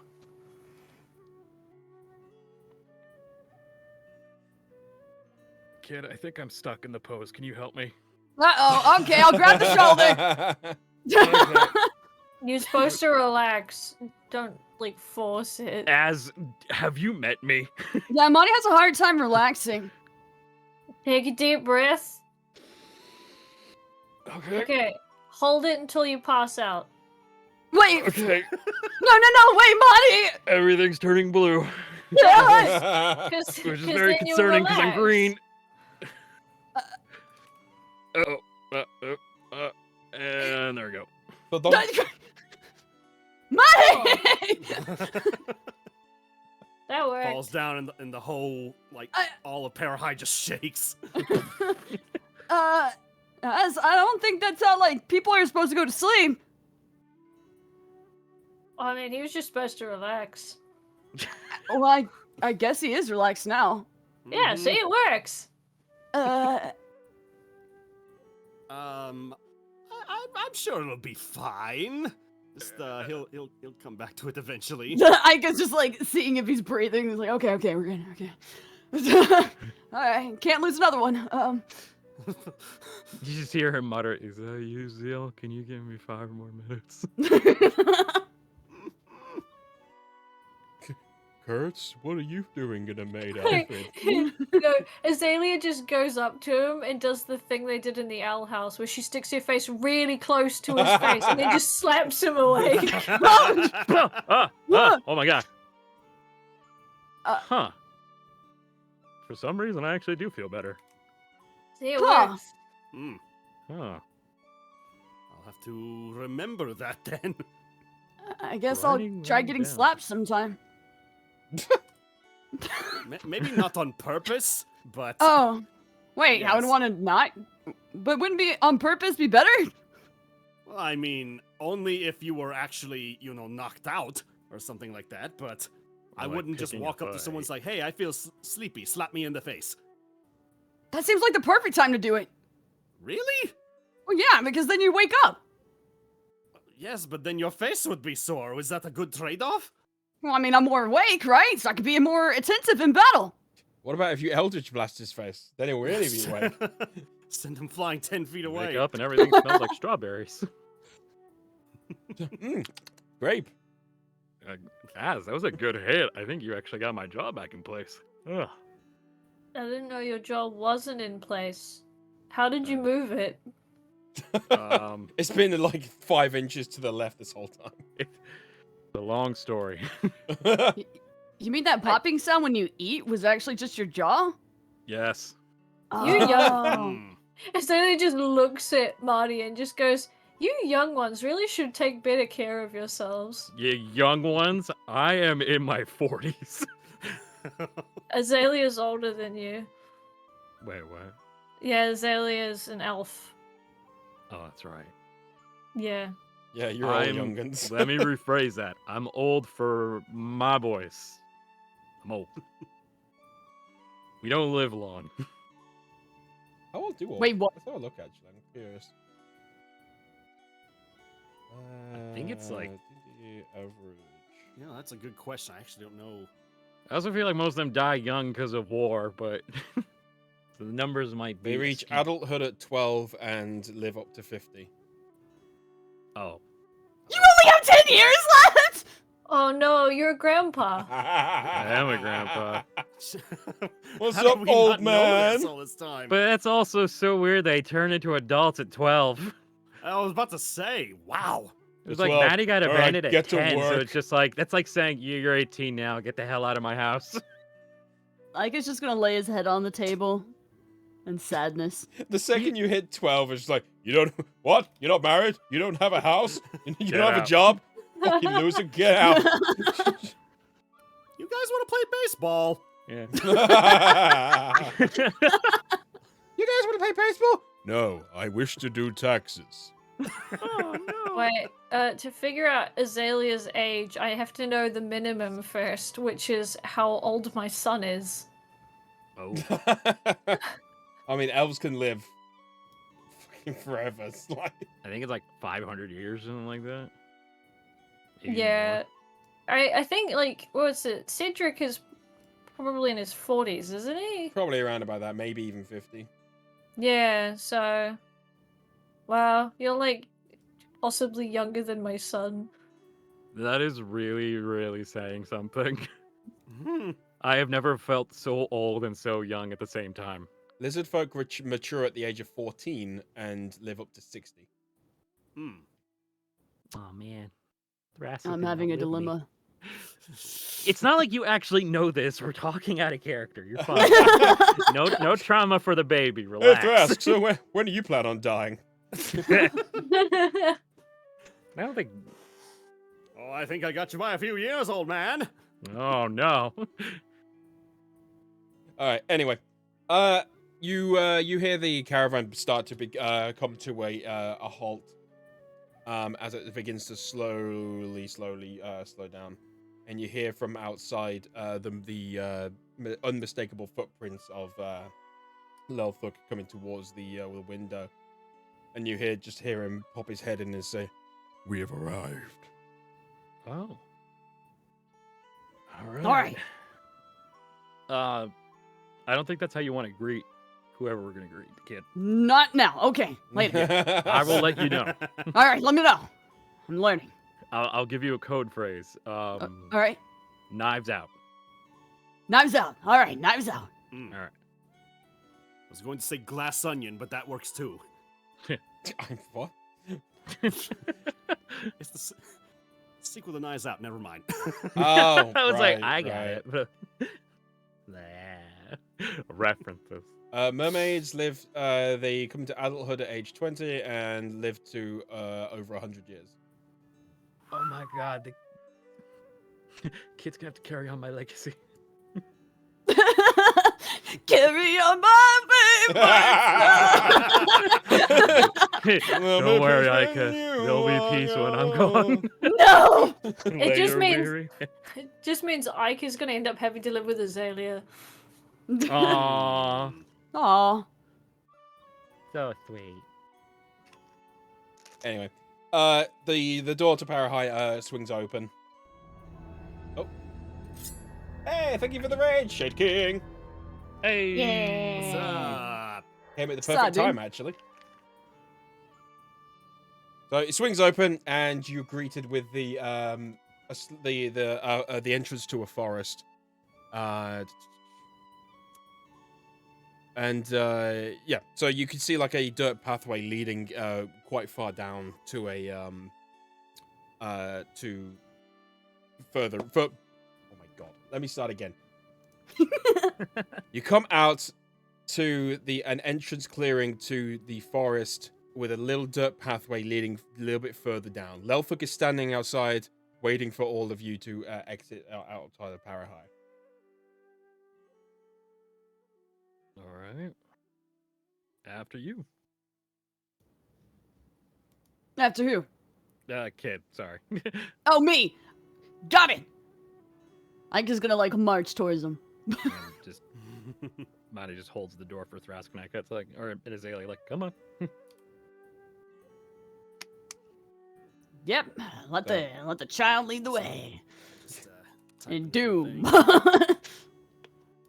Yeah, that's not the smartest option. Marty's trying.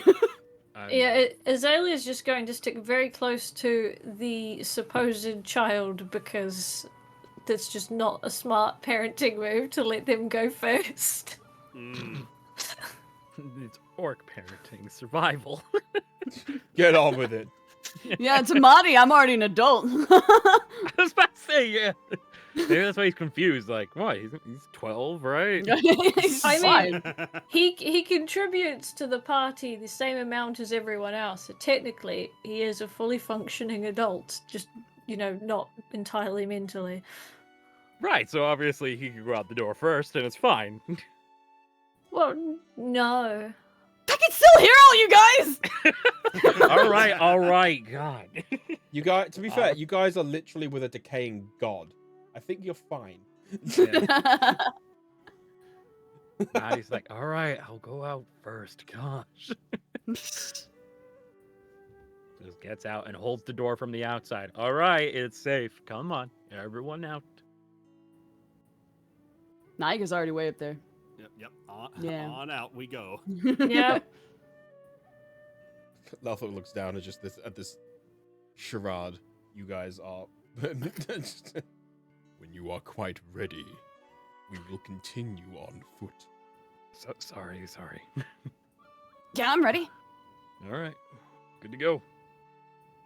I do not know what lies ahead. So if we are continuing on foot, what are we placing Parahai? Are they going to be waiting here, or are they following away from us? The wooden structure may do what it wishes. He has a don't know if it's- name. Yeah, I don't know if it's polite to call him a wooden structure. Parahai's our friend. Friend or not, it is you four who must continue. Ika's gonna Well, turn around and look at Parahai and be like, "Hey, buddy! Thank you for bringing us!" No problem. Azalea's gonna glare at this so-called god in front of her and just look vaguely pissed and just say, he has a name, and I'm not moving until you call him that name. Oh boy.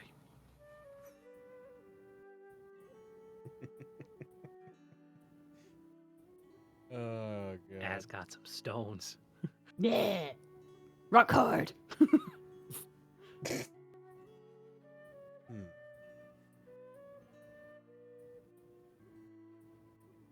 He's thinking about it. Uh-oh. I don't like this. He kind of turns to you and steps over to you and he kind of looks down. Such frivolities are unnecessary in this time. They're pretty necessary. It only takes a second to be polite. And it takes more to argue with me. Which Yeah, is well, we why think it's you worth should the just, effort. yeah, it's why you should just say it, and then we can go.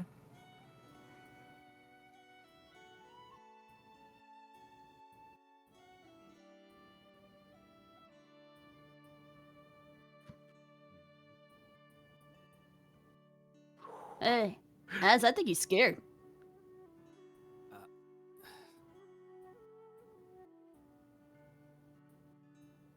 Maddie's just watching this go down. Like, you can just see a little bit of a tense sweat. Like, oh god. I know, I love how she's just picking a fight with a god. That's exactly what you're doing. Yeah, so I'm trying to think. Parahai means a lot to her. She doesn't want someone just actively, constantly disrespecting him. Especially since he's been through so much already. He's protected us a lot. He got hurt last time. Mm-hmm. Yeah, if it wasn't for Parahai, we actually wouldn't be standing here right now. Yeah, Thrask could have died. He was indeed the very one that saved me from Vida. Mm-hmm. So, I And he feel like protected us he's from a punch earned to earlier. not be called wooden structure, if that's all right with you, Lothric. You mortals dabble in such frivolities. Child of Aerith. If this is what you wish, then Parahai may come with us. Aelia looks very happy all of a sudden. Like, completely different demeanor. It's just like, okay, cool. Intention gone. He puts his foot forward to you with a little bit more. However, the time you waste means more, and even more so. We must move now. Right. Okay. Let's Lead get the going. way. I He mean, begins- Aelia's just gonna walk here.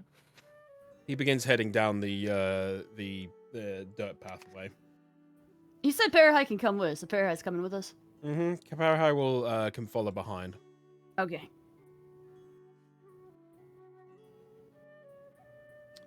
So as you pass down the forest path, you notice a cold wind begins to press against you. The path beneath you fades from dirt to almost pale blue cobblestone, layered with flakes of snow. Dark metal fencing guides you to the entrance of a cold stone archway, passing over as the full sight of Hion greets you. A quaint little town wrapped around the base of the mountain, cobblestone paths leading to more cold stone buildings surrounding a petite town centre, pale golden lanterns accompanying the streets, offering some visual warmth to the otherwise desaturated town. A large staircase at the side of the town leading further up the mountain. The people going about their day wrapped up in warm yak fur clothing, alongside them individuals in night sky blue shielding them from the winds. Blazoned across their tabards a circle containing a hollowed tree with a hand caressing the leaves.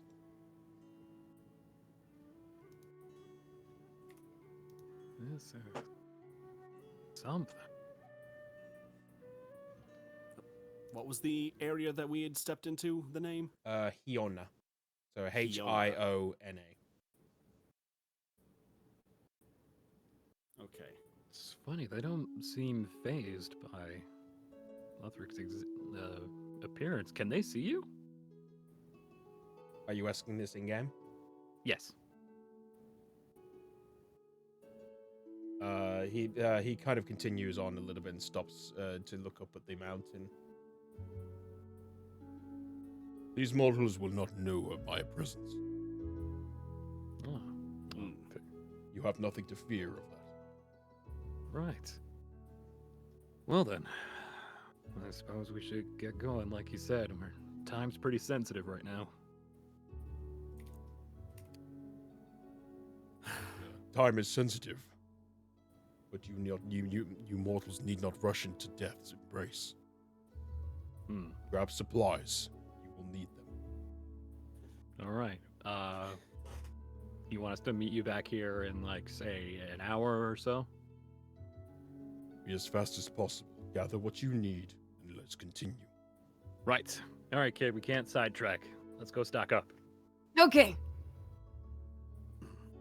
Yeah, I'll just go ahead and say that Thrask picks up the ghost lantern off of Parahai, just to have it on his person in case he needs it.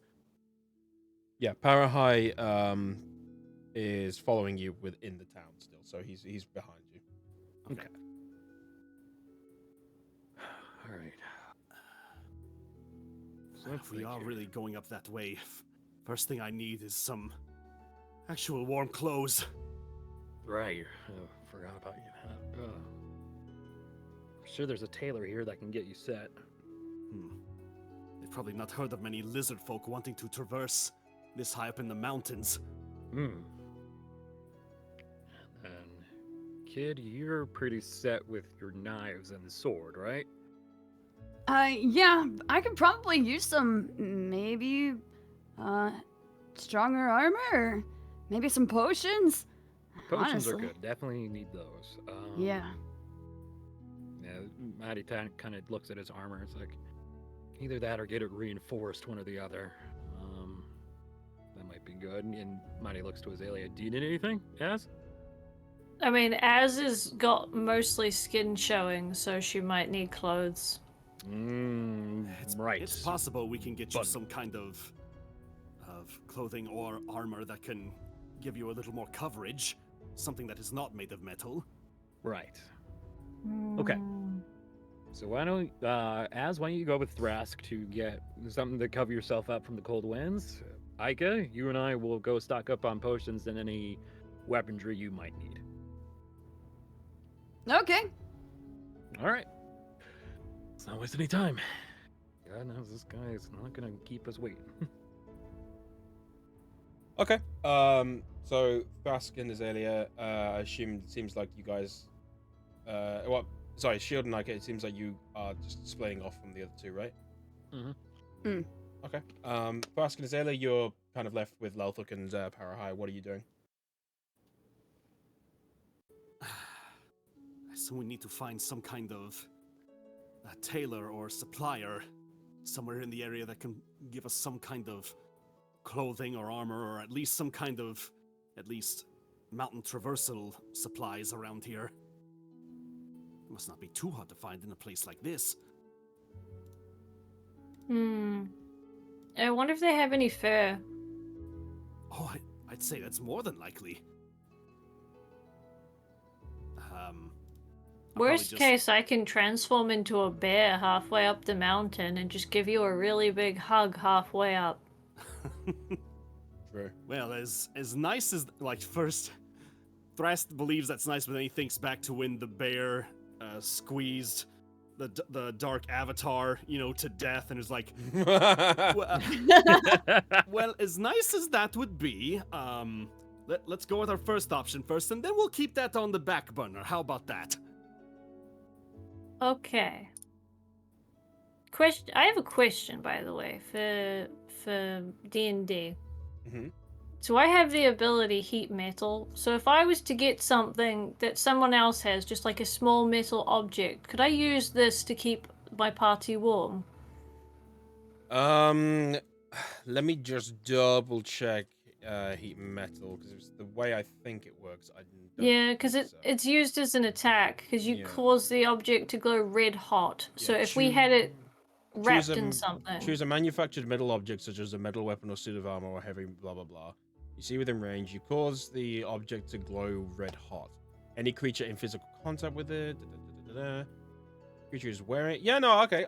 I'd say you could use that as a heat source, because you're basically just making it red hot. So as long as the only time it becomes damaging is when they're holding it or wearing it.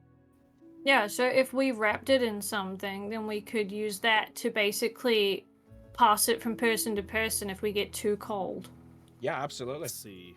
Is heat Just looking at heat metal here. So I would say that it is like a concentration thing, which is a good thing, but it only lasts up to a minute when you use it. That's true. So, You could use it to start, to put up against like, well, basically, you could use it as like a little bit of a heat source for a while, but it wouldn't be something you could do now and then spend the whole time climbing the mountain with. Yeah. Okay. But Good to know. I appreciate the smart thinking, though. Yeah. It's definitely a good idea. Yeah, I have items like magic spells and stuff, so I'm like, okay, how can I use this outside of fighting? Mm-hmm. But, yeah, I imagine Thrask would at least try to flag somebody down in the town who's probably, like, walking around and just ask them if they know where a general goods store or some kind of tailor would be for, getting winter-like clothing. You notice a few people have been walking past and kind of looking at you oddly, considering you're standing in, like, the snow with, like, desert clothing. Mm-hmm. But two gentlemen are walking past in kind of like navy blue fur coat and hat, and like a cloak around their back. You kind of wave them down a little bit, and they come on over. What you gonna ask? Good day to you, gentlemen. I just noticed your winter clothing looks very reliable in this environment over here. Would you be so kind as to tell us where you happen to get those in town here? Oh yeah. If you head on over to the over there, and he points on over to kind of like a nice wooden house with like orange lighting peering through it, and a sign at the front of it with basically some like needles. Is everybody gets their clothing from there? If you all want to wrap up warm here. Yes, I can certainly tell that all of a sudden. What are you doing here? Oh, well, me and a few of my compatriots are just going around here. We're explorers, exploring the area, and we had some business up around north here, and unfortunately I did not come well equipped for that, so I'm trying find a better way to assist them while keeping myself in warmer conditions. They both kind of look at each other and then look back and say, "Oh, you couldn't have picked a worse time. A blizzard has started atop the mountain.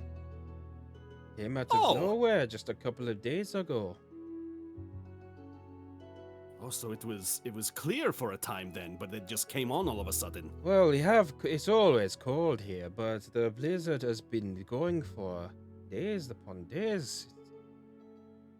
And that is not a normal occurrence, I No, would imagine. absolutely not, my friend. I see. Has there anyone that's been up there recently that has been able to see the situation or what is going on? Oh, everybody, the two head captains have headed up there, but nobody else has been allowed up. And they have not come back yet, or have they come back successfully? No, presently, no, they haven't come back. I see. We are a little bit concerned, but if anybody can handle it, it's those two. That is good to know. Hopefully, things do not spread out any further than from where they are up in the mountain. Then. Hopefully so. It's only been up in the mountain. It hasn't moved down to here, but it's had adverse effects. And if you look at, and he kind of like points his hand around, you can clearly see that there's people shoveling snow out the way, trying to make sure places are still able to be getting into. All right. Well, it is possible my compatriots may need to traverse around the mountain at some point. Is there anything we should be aware of if that happens? Oh, I mean, I don't know if anybody can go up there. The sect of unity, the knights here, have closed it off. Oh. There's also, I mean, and the other one kind of like nudges him a little bit and kind of like whispers to him, "Oh yes, of course. And the you need to look out of the legend of the mountains Phoenix.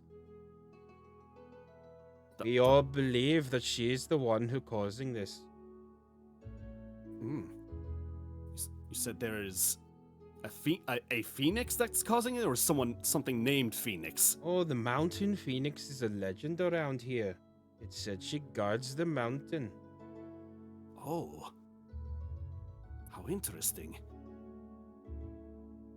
But I always thought I always thought phoenixes were birds of the fire, and they're causing a blizzard? Oh, she's a cryo phoenix. Beautiful to behold. My grandfather said he saw her once, but she blesses us with the wonderful snow. But she seems to be creating a blizzard at the moment. Somebody must have pissed her off. Oh. Well, that is certainly unfortunate, but hopefully there is some answer to that down the line. As well, I wish you all the best of luck, but I don't know how you're gonna get past the sect of Unity Knights. Whoa! It's sect. S-E-K-T. I suppose that bridge will be crossed when we come to it. Thank you very much for your assistance. So that store over there with the needle sign, yes? Yes, that's where we all get our very fetching clothes. She's a very nice old lady who puts them together. Oh, wonderful. We'll wonderful. Go ahead and speak to her now then. Shall we? Yeah. Azalea's gonna look at them, like, both, and then just, like, slightly nod her head and just go, thank you. They nod their head too, and then they just continue down the road along their way. Oh. I noticed you didn't try to give them a berry this time. I don't want any more friends right now. Pain. Well, I mean, that is not necessarily a bad thing, Aelia. Like, some people can only handle so many friends within their social circles at a time. That is nothing to be ashamed of. Yeah. I don't want to lose any more friends. I see. Well, what we are doing here is hopefully going to prevent that from happening. Yeah. I'm cold. Yes, I am too. I've been trying to ignore it this whole time, but my scales are starting to seize up. Let's get in there. The scales are coming off. So that's how they came off. I understand. The book this whole time is actually the book series this whole time has actually been a future reference to your entire story. Oh my god. It could have been a survival guide. I was about to say a survival guide. My god. Okay, well, you begin heading down the cold cobbled walkway. Your claws clicking and clacking against the cold hard stone until you make it into the bathing orange light of the tailor's shop that they pointed you towards. You open the door with a faint dinging sound at the top alerts you to your entrance. And inside, you see an old lady, kind of like placing a few clothes out in the store.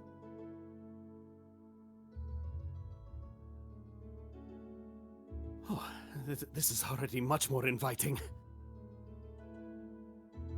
I think my feet are freezing. The mud's like pointy. Oh dear. Well, it's possible we may have to get you some boots, Aelia. Have you ever tried wearing shoes before? What is that? That's a no. Okay, let's see if we can deal with that. The fuck you just say to me? What the hell's a shoe? Considering I don't think you wear shoes either. No, I do not. That is very true. So maybe we'll find something in here for me as well. Excuse me, madam. Do you have a moment? She turns around, hunched over with like huge glasses, and kind of like a bobbed up hair in like a when it's like a sort of bob and then it's like a smaller bob on top. And she turns around and says, "Oh, new customers. I don't get to see them around very often. Oh, what can I do for you, dear?" I like her already. Yes, madam. Me and my friend here are looking to get some winter gear for ourselves. As you can see, we're not exactly prepared for the environment, as it were.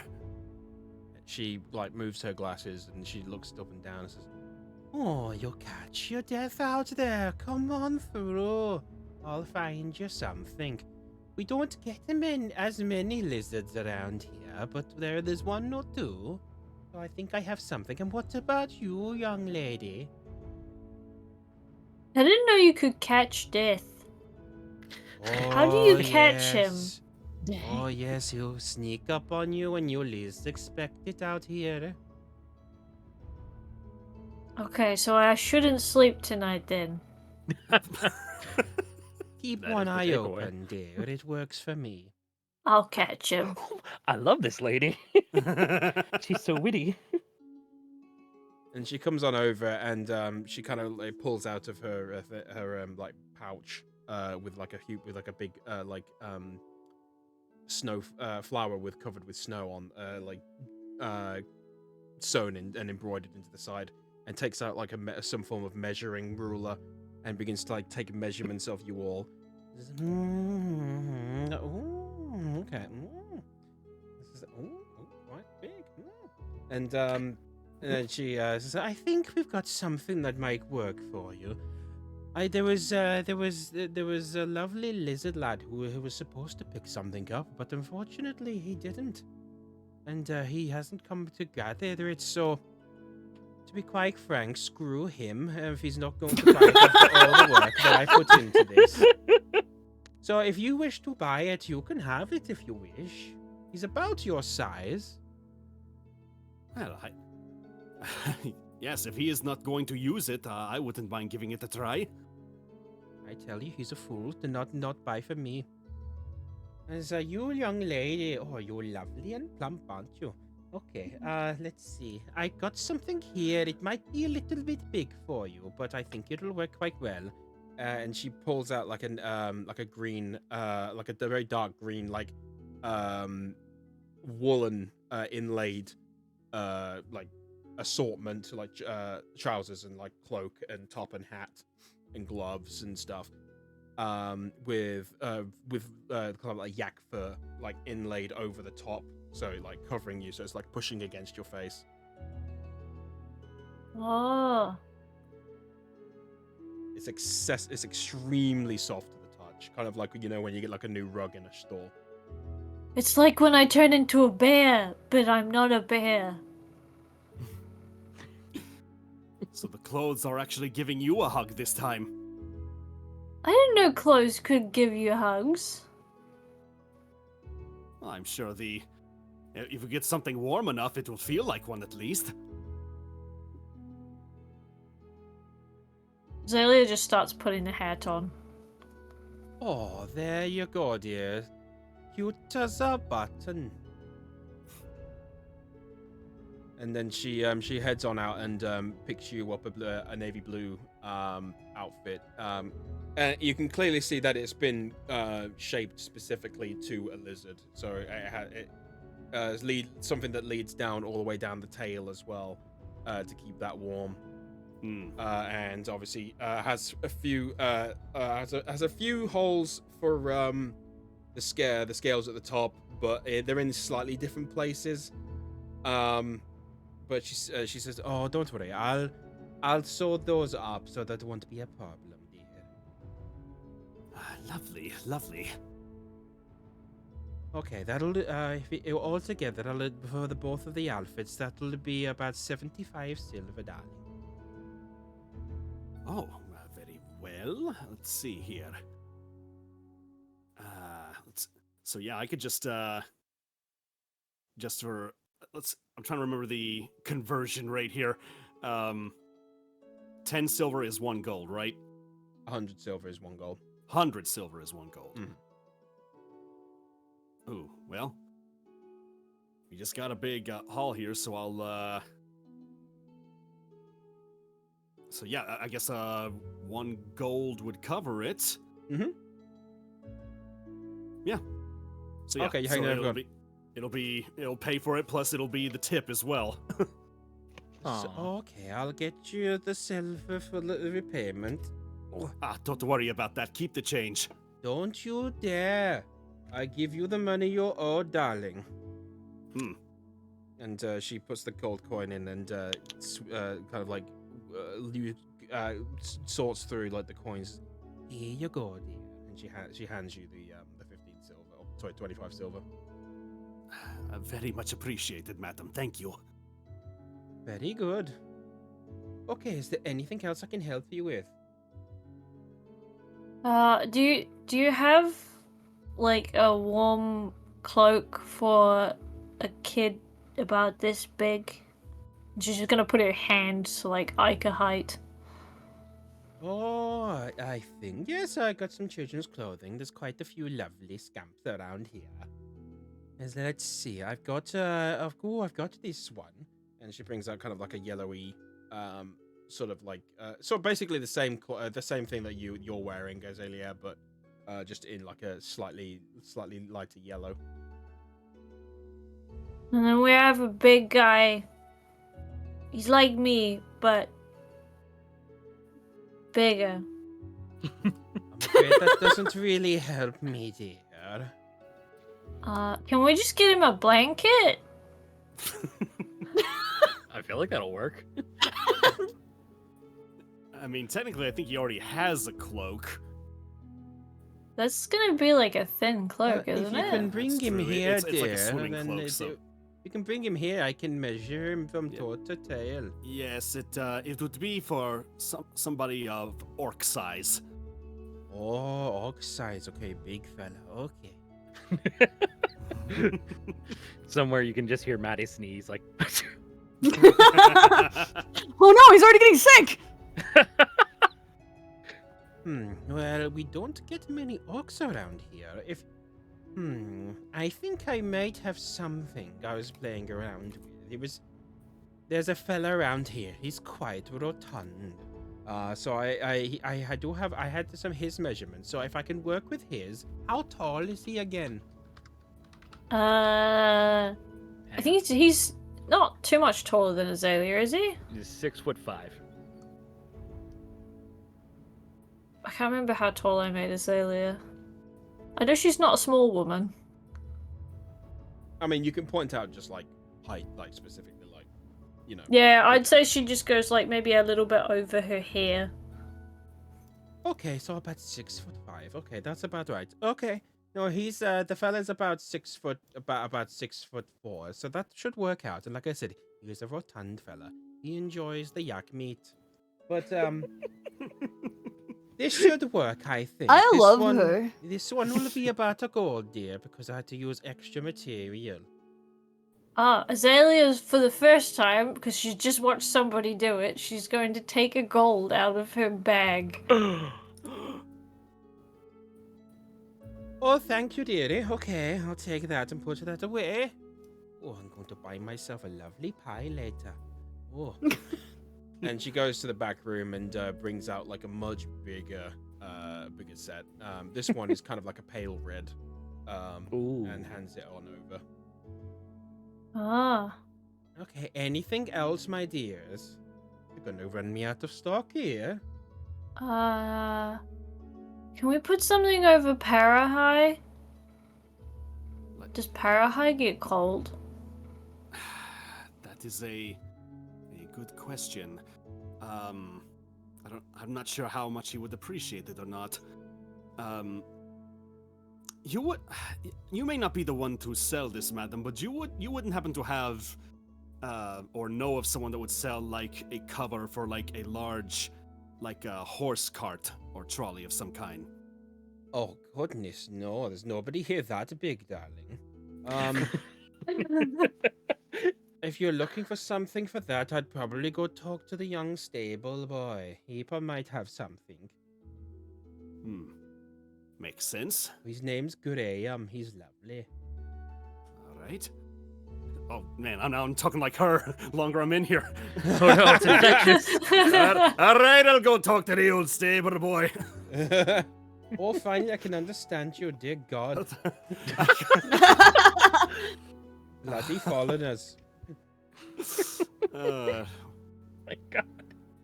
I don't know if would Thrask actually try to start talking, like, because I feel like he'd be the one like to try and make someone comfortable. He'd be like talking in their accent, like the longer the conversation goes on. I don't know, man. Scottish accents are very infectious. Mm-hmm. All right, we'll go see if we can find something out. Thank you very much again. What is your name, madam? Oh, my name, dear. Oh, it's a lovely name. Oh, I'm called Elizabeth, darling. Elizabeth. What? Wonderful name indeed. We'll be sure to remember it the next time we come around. Thank you, darling. Aelia is just trying to carry everything we've picked up. Wow. Also, my brain can't get out of my head Elizabeth. That's what I was thinking! Oh my god! Okay! Elizabeth! I was like, someone's gonna, you're gonna draw her as like a little lizard. Like to write her out, because it's like... I was ready, like, sir. can she join us? I need this old woman in my life. No, that could be the name of the lizard in the books. Oh my God. Oh my God, it's a lizard, Beth.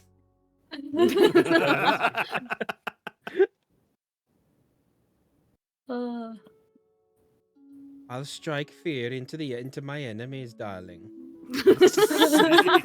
She just goes up to the final boss like, I'm very disappointed in you. You've been messing up my store and my customers. Fuck right off. She's just like, oh man, it's nothing worse than an old lady disappointed in me. I'll go. Vida the life hand, more like Vida the cringe hand. You can't have me. Oh! Damn! Where's my vine boom? Shit! Hold on, what one was it? Oh no, it's not. I don't have the. There we go. There you go. I don't have the board up, but I can do this.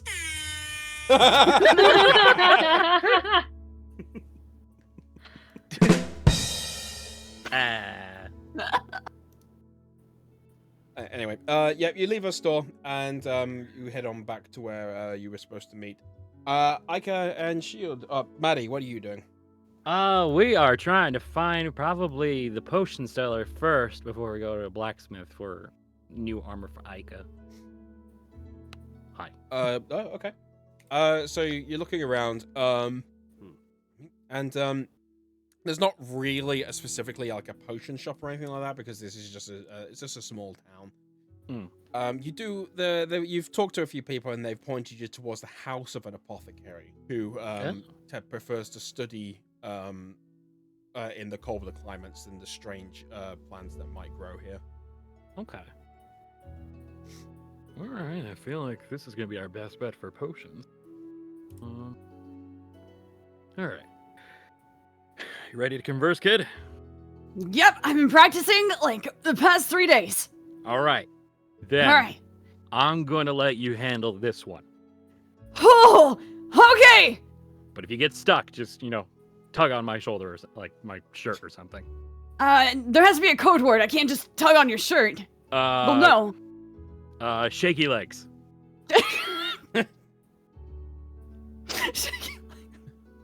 All right, sir. I'm just gonna knock on the door a few times. Hopefully somebody answers. He doesn't really know what to do after this. Hello. After you've knocked on the door, you hear some kind of like creaking and movement, and the door opens to reveal a young lady with long blonde hair, and the features of an elf. So, can I help you? Yeah. We're looking for things that can help us with cold stuff and maybe good things. Shaky legs, Monty Boy, shaky legs. 5 seconds. That's a good record for you so far. Hi. Sorry about that. This is my protege. We're gonna be traveling up the mountain the best we can. We were wondering if you had any like healing ailments or something like a warming agent. We'll give you money. That too. We're not robbing you. I've been told to make that very clear. You said shaky legs. You're good. You're good. Okay. I tapped out. You're right. Let's.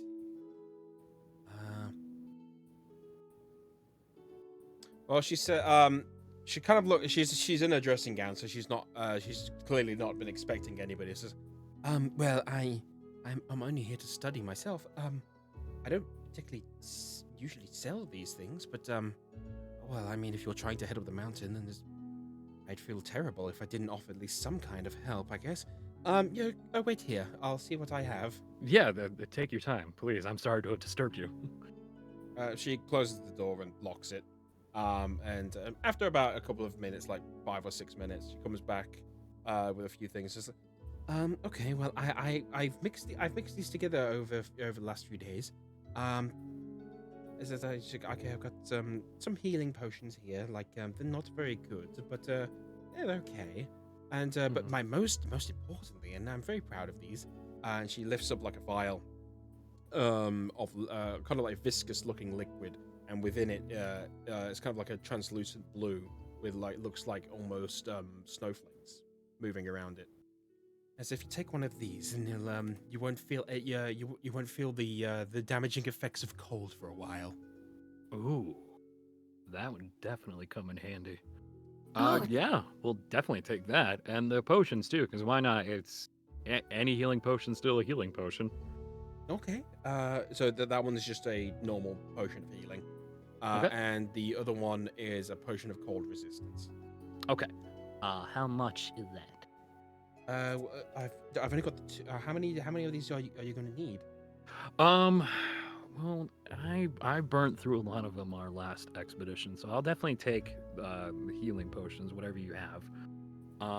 Do you have 4 of your cold resistant thing? Oh yes, I've got plenty of the cold resistance. I only have about 3 of the potions of healing, I'm afraid. That's fine. We can split that how we need to. Okay. Well, she kind of like moves to the side a little bit and takes them out. Like you hear like clinking and clanking as she brings them out.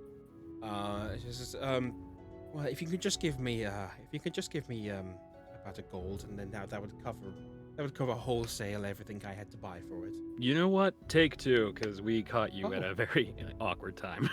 Oh, We did make your life uncomfortable for a second. don't worry about it. Thank you so much. No problem. He takes out the 2 pieces and hand them over.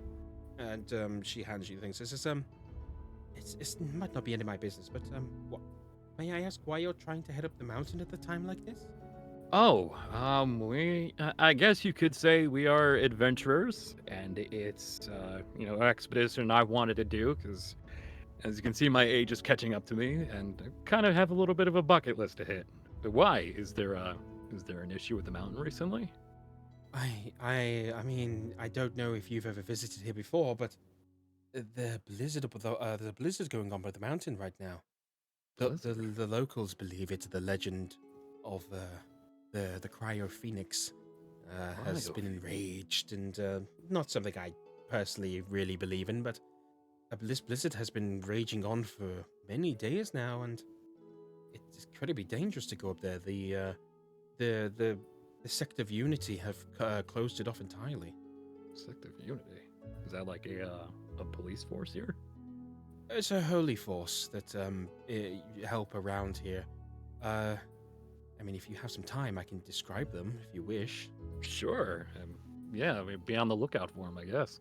I don't know if you've seen them about, but they're wearing the blue armor with the tabards.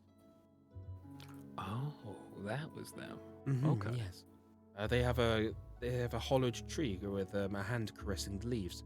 They believe in the unification of all the gods under one single entity, rather than all of them at once, or rather than all them all separated into various races. You can see Maddie start to connect pieces into his head. It's like, oh, this would be a good place for them to be then. Mm-hmm. Yeah, they began in this town. It was founded by an individual of each race. It was saved from the blizzard of the mountain that a huge creature sent from Genesis and Tarite themselves. And this gave life to the idea that we should all live together in harmony rather than be separated into insignificant ideals. Does seem like a really good idea, especially in these times. Indeed. That's not something I specifically indulge in, but they keep the peace around here. Well, that's always good. And, you know, sometimes what I've been told is sometimes you can respect what the decree is, but you don't have to follow the faith. Oh, indeed. Yes. They do not force that upon everybody. Unfortunately, if up the mountain so far, there's the two heads of the head of the unity of sect and the sect of unity and the head guard have gone headed up the mountain, and we haven't heard back from them yet. Oh, you think they're okay?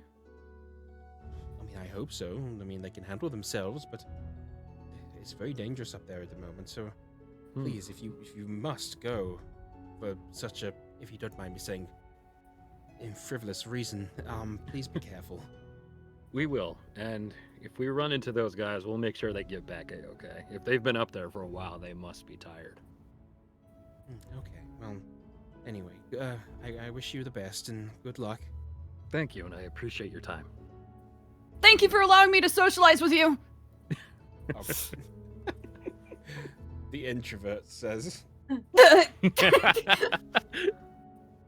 Yep, and she closes the door. Okay. You did pretty good. You think so? Yeah, I mean, you know, given the circumstances and, you know, pretty lady, it's kind of hard to focus sometimes. I get that, but you did good. Wait. Did you have a crush on her? No. I totally did. Should I go talk to her? Let's just get to the blacksmith. Let's just get to the blacksmith. Don't. Okay, well, I'll keep that in mind then. Don't. I swear to God. Oh, by the way, she was hideous. How dare. There's no such thing as a hideous elf. Even Ahai and all of his toxic bullcrap. I was like, maybe cute. You just see disembodied laughs in the background. Oh, yeah. Like, why are they laughing? I hear them all around me. All around me are familiar faces. Laughing faces. Laughing faces. Get the fucking chat. BF's panicking again. Shut up. All right. Well, you head on through, and you kind of see like a main town hall, and you kind of have to actually go past where Lelthuk, Parahai, and at the moment Thrask and Azza are hanging out right now. We'll be right back. We just got one more step. Yeah. Oh, all right. Blacksmith. Yeah, we forgot about that part. Very well, very well. I think we've got some. After you're done with that, you might have to come with us to the shopkeep we found for the tailor to make sure she's got your measurements right, Maddie. Okay. Fun. Or did we already get? I think she just gave us something just for that gave one. us to it. I thought she was trying to size it out. No, Oh, she guessed. She said it'd be easier, but then you gave her like, oh, he's about 6'5", and Okay. she gave you something that might fit him. And a because very he's well bigger fed guy. boy. Yeah. I'm just gonna, because I'm holding it all, so I'm just going to dump the appropriate clothes on the appropriate people. Oh, hey, Do it. this is nice. As you put it on, you can feel within on the inside an inlaid like soft cotton, inlaid with the fur around the cuffs and the side, and you will instantly feel much more warm and toasty. Oh, this feels like a hug. See, I told you it would feel like that. Wow. Oh, clothes are friends too. Yeah, I guess. Reliable clothes are, I would imagine. I feel like you need a pocket to put a good berry in to remind it's doing a very good job of hugging you. Hmm. Pocket's just gonna have a stain in it when it gets smushed. Oh no! Didn't think about that. All right, so you head on over to like the town hall sort of looking area, and to the side you see kind of like the unmistakable sparks of a forge. Ah, there's that spark. Thrask and Aelia, what are you doing? Are you joining them or are you staying back? Hmm. You need new weapons or anything? No, my hands are my weapons, and whatever the stuff I have is. Well, I mean, you never know what they could possibly have. It's always good to check things. What about the cover for Parahigh? Oh. Yep, there's that too. Hmm. Find the stables around here, see if we can get one off of them. All right. Well, when she goes, guys, grab that, and we'll see what the smith has got for Ike here, and we should be good to go. Very well. I have foot hugs on now. Foot hugs. Oh, Uh-huh. shoes. That feels Yeah, so foot hugs. strange. Foot hugs. Mighty's just like, oh my god, I've only seen Aelia shoeless before. This is weird. Yeah, Thrask probably has maybe like, I don't know, foot wraps or something around his to help give like traction in the snow. Pretty much. Mm-hmm. Okay. Just Well, you head on over, and from inside you can hear, as you get closer, you can hear the banging of hammer to metal. As you enter on in, you see a like a nearly 6 foot, like very well built human male, with kind of like the guy. kind of like the huge muscles, like typical hair, very hairy arms, huge beard, working on what he's doing, and he turns to look at you, but and kind of just like continue. It looks back to continue working on what he's doing. So what can I get you? All right, kid, you want to try again? All right.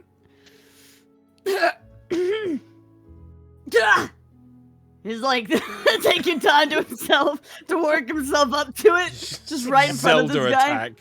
Okay.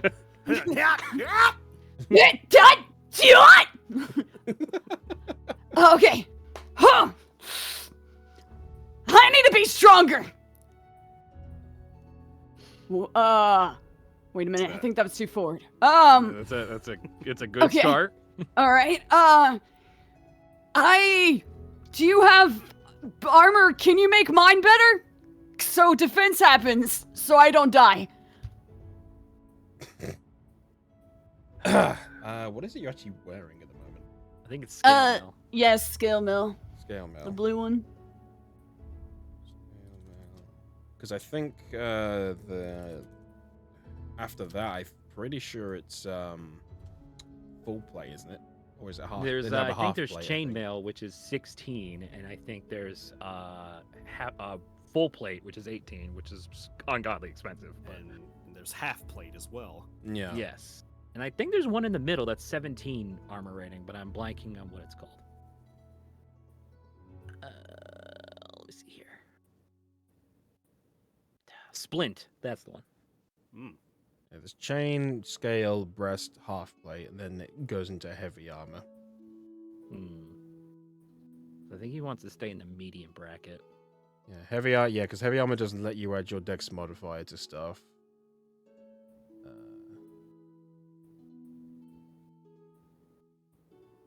So breastplate would be the next one up for you. Its armor consists of a fitted metal piece worn with supple leather. Although it leaves the legs and arms relatively unprotected, this armor provides good protection for the wearer's vital organs. Okay, that's still 14, so not much point in that. And the half plate is 15. Half plate consists of shaped metal plates that cover most of the wearer's body. It does not include lead protection. Okay. Okay, let's see. Can we even afford that, though, is the question. Half plate cost. Fair question, I would say. Ooh. Okay. Well, he kind of he bangs his hammer one last time and kind of like puts his hand on his knees and kind of puts his head up and kind of moves on over to you with his hammer kind of like on his shoulder and looks you up and down. And he kind of kneels, kind of like looks down a little bit and kind of grabs your armor's like shoulder and like pulls it a little bit and kind of like shifts it around a little bit.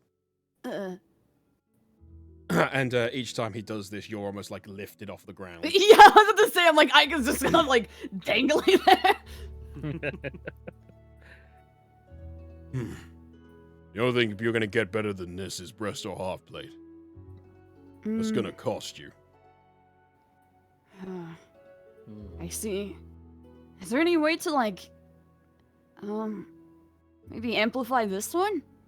Make it a little bit, I don't know, a little bit better? I can't remember. Can you masterwork armor, or is it just weapons? You Let me can see. add like +1 to armor and things like that, I believe. Yeah, that's what I'm trying to figure. D&D 5e. Just as with weapons, you can purchase or craft masterwork armor and shields. Okay, so you can. Okay. Okay. Well, he looks around and yeah, I could probably do something with this. Oh. Time to back out, log back in, guys. There we Back go. out. Reached that Yep. point. It's that point. We've been playing too Oh, long. yeah. Are you enjoying your game? Too bad. I was waiting for the "it's that time again, kids." I used to get those for like ad breaks and stuff. It's alright, the program does this after a while, so don't worry about it. Yeah. It didn't New duck used to, roll. but sometimes. Essie, I just saw your thing in chat there. Oh yeah, that's the exactly what I was shopkeep. picturing. It was like Yeah, Muriel from It's like Courage the Muriel from Cowardly Courage. Dog. That's all I heard was Muriel. Oh, you got a Love little that. courage, don't you? Oh my. We were there. Oh, Oh, wow. got my old one back on. There we go. Oh. Hello. Oh no, I lost the kid again. Boom. That's Listen. right. We can get another one. Yeah, it's What? true. There are 2 Ikas. Oh no. I can hear you. Oh, hi. How Okay. can you hear with no ears? Okay, so yeah, with that is it's gonna he's like, you know, I could probably do something with this, and then he looks over to to Marty. It's still gonna cost you How much are we talking? about 150. Yeah, let's see. He goes through his giant coin bag. It's like, okay, 150. Pulls it out and lays it on the table for him. That should do it. And he looks them over and says, finally, a paying customer. I imagine you're gonna get that many. You wouldn't believe. And he takes the 150 gold into his sack, and says, okay, kid, take the armor off and put it over here. Okay. He takes it off and does exactly what he says. And you see him kind of like, kind of like investigate these seams of it, and like the studded, the way the scales are kind of like all put together. And he kind of takes it on over to his forge, removing the leathery pieces and kind of heats up the metal very slightly. Takes it over to some spilled water, dips it in, and you hear like a tsh. The whole place fills with steam. And as he does that, you notice that he takes out some kind of like special instrument and kind of like begins indenting into each of the armor pieces another material that he's pushing kind of into it, warms it up again so that it all melts into the same material, again cools it down.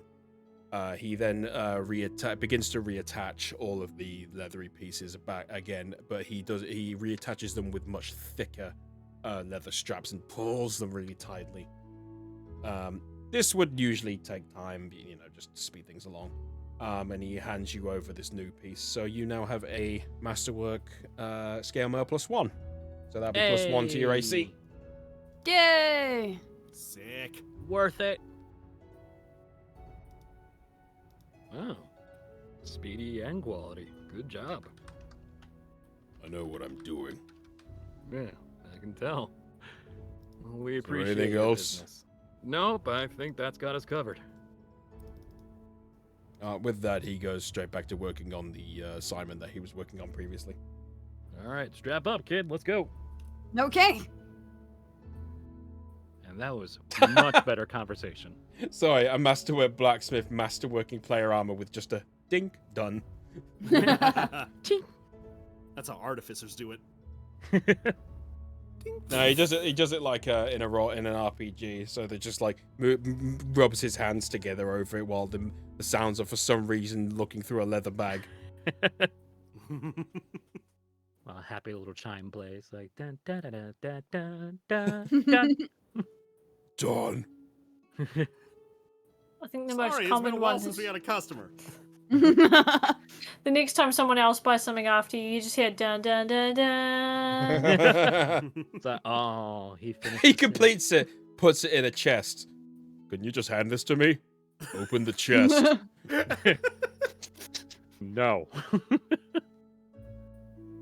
Kid, you did pretty good conversing that time. Did I? Yeah, you got your message across. Okay. Yeah. Maddie gives 2 thumbs up. Way to go. Yeah. And then he's gonna like do the orc thing that he taught him, like in the side of the hand. Maddie's heart skips like. Money? No, don't hold your breath right now. Are you stressed? No. pass out. I'm just happy feelings. happy Oh, feelings. okay. All right. Okay, let's get back to the group. Before I cry. Sorry, the Kratos version. Brock slams axe. There, Kratos. What did you do? It's better. Oh god damn it! I should what have. anybody else could have came up with. Very nice. All right. We got potions. We got armor. Aim. Para needs a cover. Yeah, your turn. Yeah, your turn. I imagine that'd be pretty easy to find at a stable. Yeah, you look on over it, and there's kind of a stable set up to this kind of like just like a little bit outside the town's like iron walls, like the fence, little black fencing, and you see a young gentleman attending to some horses under the cover and wrapping them up and keeping them warm.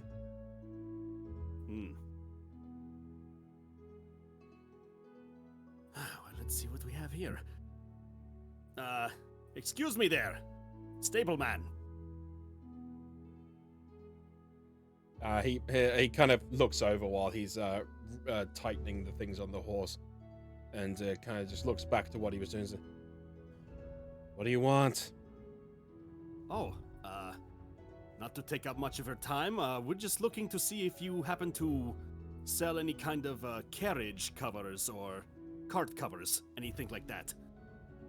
Sell? Sir, this is a stable. I attend to the horses. Right, I understand that, but if you happen to have anything like that lying around, I would be happy to purchase them off you.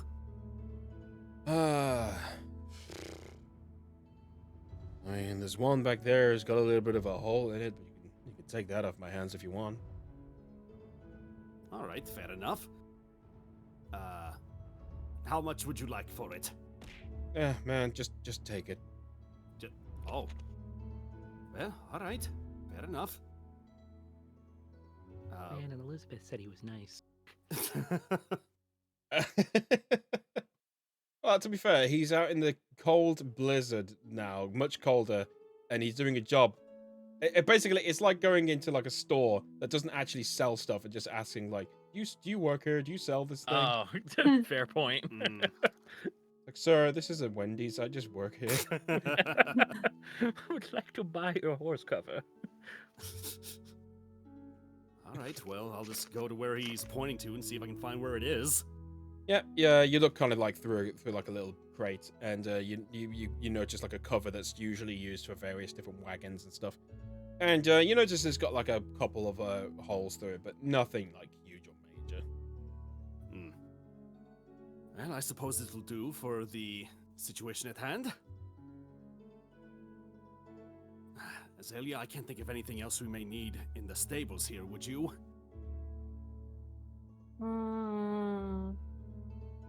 I don't think so. I don't... Question there. For anyone traversing up the mountains there, they don't need any kind of like special transportation, do they? Like a special horse or some kind of animal that knows the path or anything like that? He kind of looks on over to you with like a sigh of like, going up the mountain? I'll tell you what they need, a change of mind. Yes, going up there is death right now. Yes, we've been hearing the rumors and tales of what has been going on up there. It's okay. I've been told to look out for death. I'll catch him. Slick. Nice. Well done. Very nice. He's just kind of like, I mean, not really. You can. There's a pathway. There's pathways leading up there. It's just whether you'll be able to see them in this. Yes. We used to before the blizzard hit. We would traverse up there every now and again. And I've heard that there's some people that have went up there already to check up on things, but they did not return. Yes. Yes, the head of the Unity and the head guard went up there. I heard there was 2 people who were caught in the blizzard, but when he came, they went to go find them. They're not anyone you knew specifically, or is it just like Nope. the head? All right. Well, I guess the next challenge would be like if we wanted to get up there, convincing this sect to actually let us do so. But I suppose that is our problem and not yours, so thank you for the cover, and we will leave you to your business. You're welcome. And he goes back to kind of like putting the stuff on the horse. He's clearly tired and just wants to get home.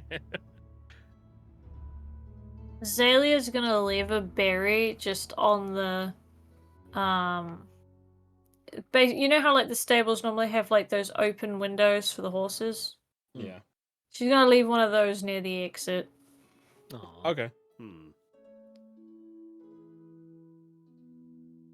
He's not my friend, but I'll give him one anyway. He's a long distance friend. You left it distant. He looks like he needs it, okay? Maybe he's just having a bad day. Well, like I say, not everyone's gonna like you instantly. You've just interrupted someone doing their work in awful weather to ask him essentially if he's selling something, but it's like, I just work here, sir. Watch the head guy be like, did you just give them that? That was the legendary cover of Arubala. With that, they could defeat a god. There's a machina weapon. Put it over a cart, it turns into a direct line to Valhalla. All right, well, you head on back, and you all kind of meet up outside. Well, no, next to Parahai and Lelfuk, who's been impatiently waiting. All right. Okay. So let's see. I was able to get 3 potions of healing and 4 of a special concoction the apothecary made that are actually makes us resist the cold for a while. So I feel like all of us should get one of those. Oh, lovely. Yeah. So Madi just starts handing them out to everybody. I don't need it. It's okay. Are you sure? Yeah. Oh, okay. Well, Thrask, why don't you take 2 then? Certainly. I will not All argue right. against that. And then how you guys doing on potions of healing? I've got... Let's see, I've got 4 of them right now. 4. Okay. Az? I have 1. Okay. Kid, what about you? I only have 1 left. Okay. So. Oh, that's odd. I don't know if I just accidentally doubled this in myself, but I have 4 healing potions in my equipment and 4 in my backpack. I can't remember if I accidentally doubled that somewhere. Oh. I might have. I may just have to take that back off. Okay. Let's see. All right. So, give me 3. All right. So, Madi passes 1 potion of healing to both Aika and Az. All right. Let's get you covered. Oh. Okay. We're cloaked up. Got the armor for the kid. Got the potions. You guys found a cover for Parahai? Yes. Just not exactly the fanciest one, but it will do for the time being. Cool. I'm sure he'll at least still appreciate it. All right, so I'm sure you guys probably heard too, but I guess we're going to be on the lookout for 2 captains of the Sect of Unity. Yes, I've heard that as well. Something about a cryo phoenix. That's a new one for me. They claim it is but a legend, but from what we've been seeing so far, I wouldn't put it past possibility. Indeed. In fact, we have a god with us, so you wouldn't happen to know anything about this, would you? Oh, sorry, I was reading something. You were talking to Lelfuk about it, right? Yeah. He kind of looks up to the mountain a little bit.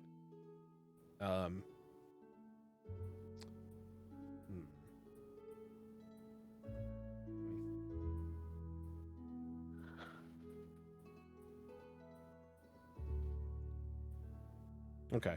He kind of looks down to you and says, I would not put it past my brothers and sisters to create such a thing.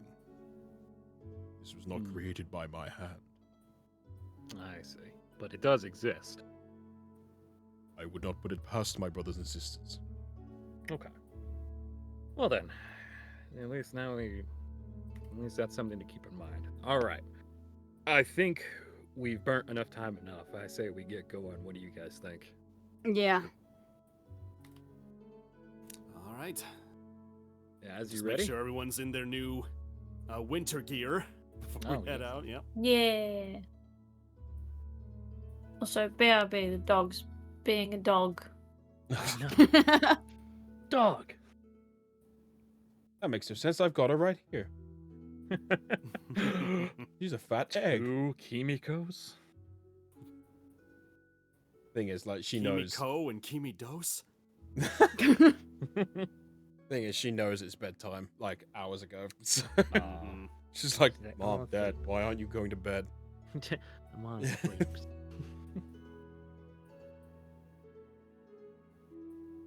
Oh yeah, you could give her that. Yeah. Yeah, but we have like a treat which is supposed to like help with sleep, and she eats it, Oh, and nice. she goes like, I don't care about anything anymore. I'm just gonna sleep. All I want. Doggy knows the routine to the minute. Like, we take her out to walk usually around about 4 p.m. I was taking a nap at 4 o'clock. She got up off the bed, and then I looked at my clock and it was 4:01. She knew, even from sleep. Damn. Thing is, she's one of those dogs that doesn't make noise about it. She just kind of huffs and just stares at you. Okay, I'm back. Welcome back. All right. Okay. Well, you begin. You and Lelthok and Parahite will begin kind of like heading up these. It's kind of like a winding pathway heading kind of like up further up the mountain. And as you begin to dredge your way up there, you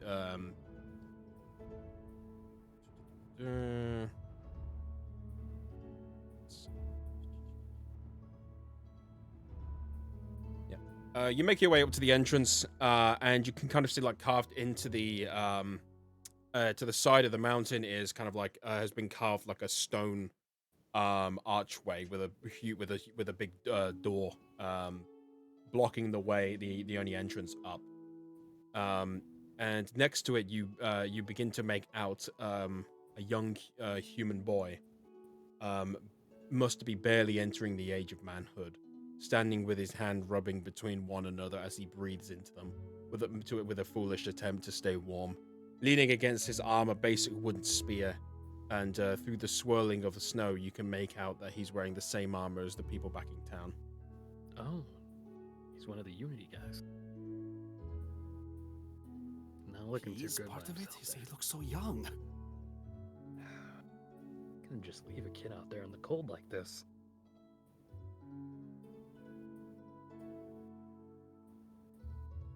Goddamn, the dog wants outside now. As happens. She lives to be a nuisance when we want to do things, such as the way of dog. Yep.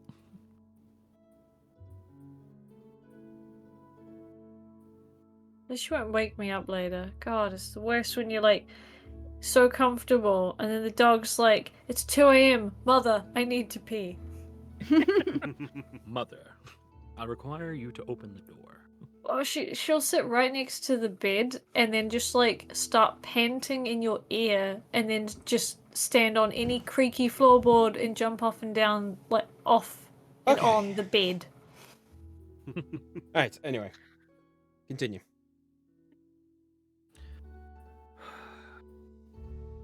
He looks so frigid and small. You think we should help him? Well, yeah. I mean, you heard the kid. All right. Let's go over to him. And Marty approaches like very cautiously. It's like you. Whoa. Whoa! Scene change. Oh my god. Look at that snow go. That's nice.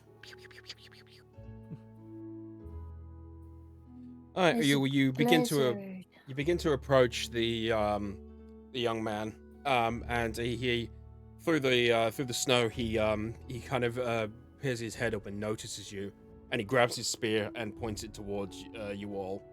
What? He says, "Stop! Can't go any further."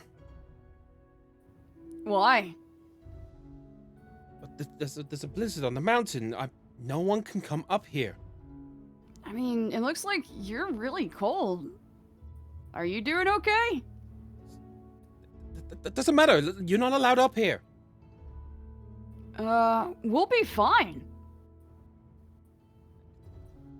No, you won't. You can't go up. I mean, you're the one shivering. We're good.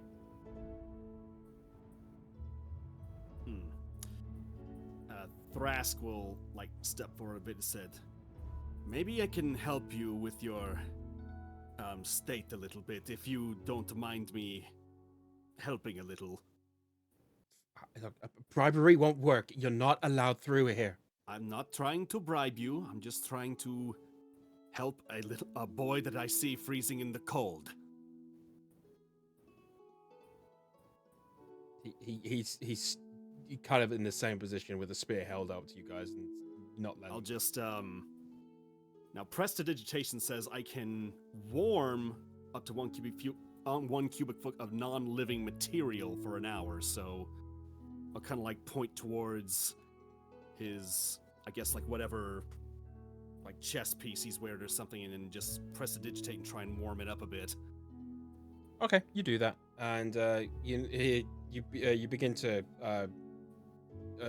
do your magic prestidigitation, and he's kind of keeping a very close eye, and then he just like you kind of like see him kind of like defocus on you a little bit, and kind of looks down at his chest piece and like looks back up at you.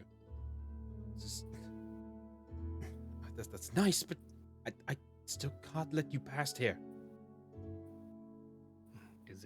Is it blocked for any other reason besides the blizzard?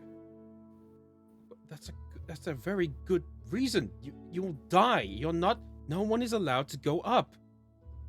The mom and dad, I mean the guard, the head guard, and the head of the sect have gone up there to save somebody, and they said that nobody else is allowed through here.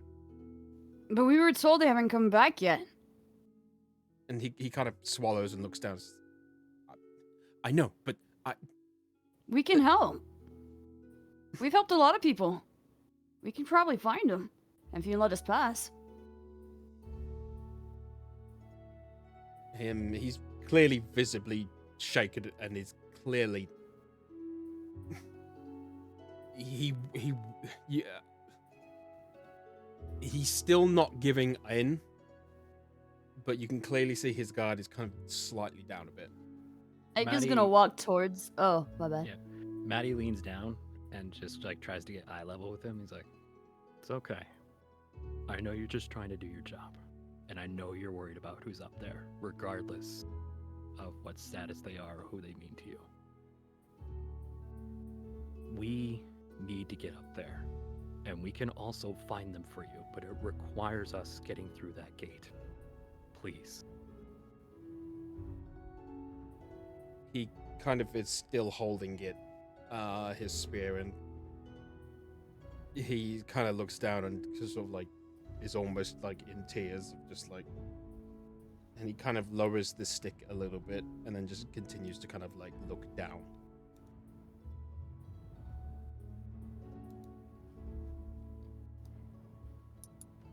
We're really good at this. We can actually help. Lelthok interjects to speak to you all and says, I think the child has given in. Right.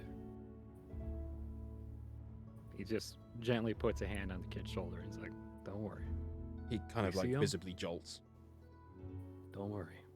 If we see them, we'll bring them home." He kind of like begins to like still not really moving, but Aelia, can you give the kid a good berry? Aelia's gonna sort of kind of get to his level, and she's going to pull out 3. oh shit. Oh my god. Yeah. And then she's gonna very carefully, while trying to grab his attention, put one in his hand and then try to put the other 2 somewhere that he can have for later. Because obviously if 2 people are coming home... Oh. He kind of drops his weapon and kind of just looks at it and just kind of like looks up to you and just kind of just shakes his head a little bit. Okay. All right. Go on Are through. you gonna be okay though? Just go on through. Right. Right. Let's let him get back to his post, guys. Come on. Can you tell us what their names are? In case we need to call out to them?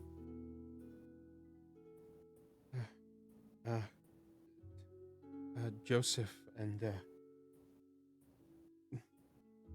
Sanine. Sanine.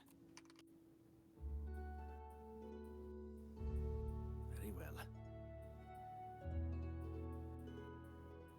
We'll do everything we can to find them, young one.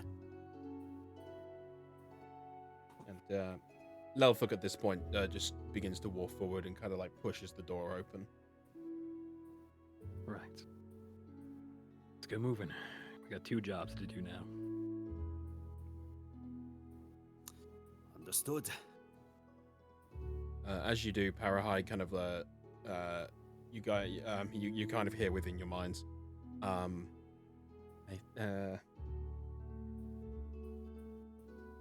think this is as far as I can go. I'll meet you guys back down here. All right. Why don't you keep the kid company? He might need it. I don't know what use Caravan will do. Thank you. And he begins to kind of like back up and leave down.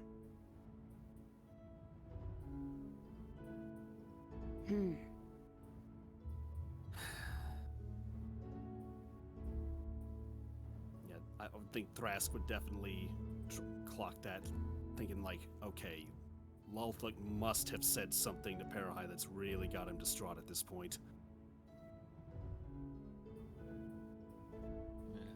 But he'll log that away for now and keep moving on with the group. Yeah. Put a pin in that.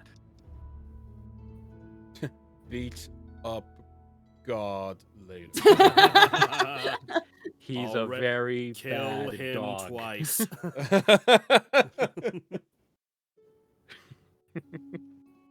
All right, and I think this is probably where we should probably call the session.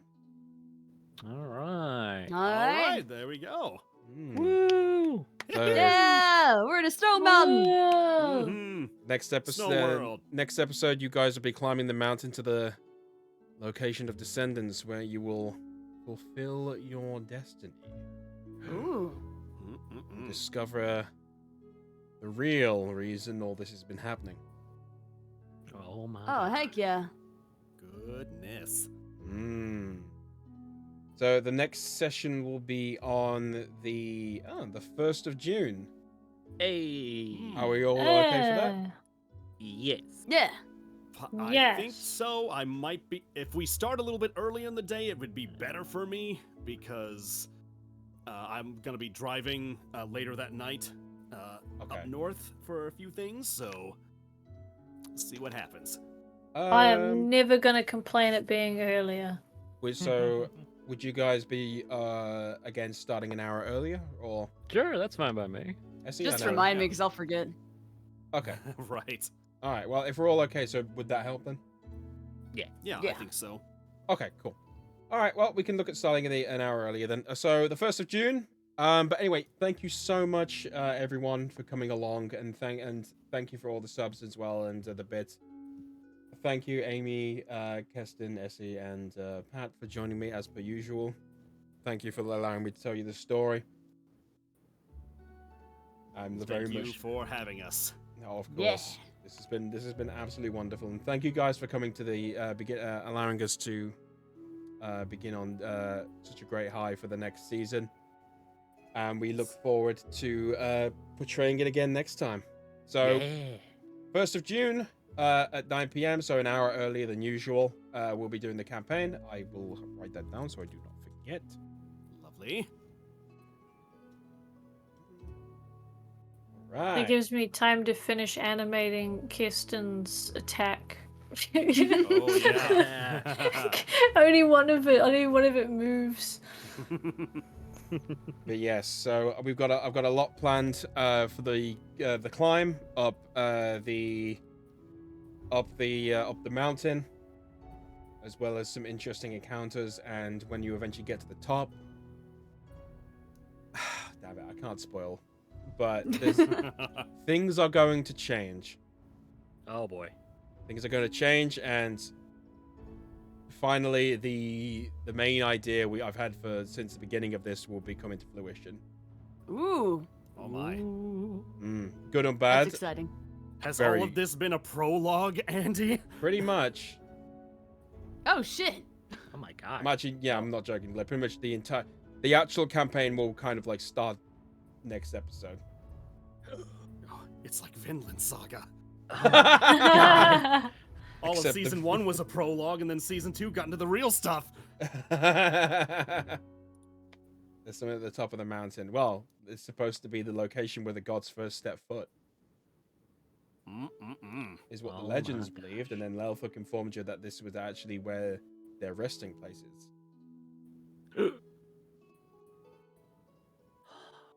I'm excited. The chat be shooketh. All right. Well, I'm going to send you guys over to the loading crew. They're playing D&D at the moment. So go give those guys a lovely D&D welcome. And we shall see you guys next time. Yeah. Awesome. Bye.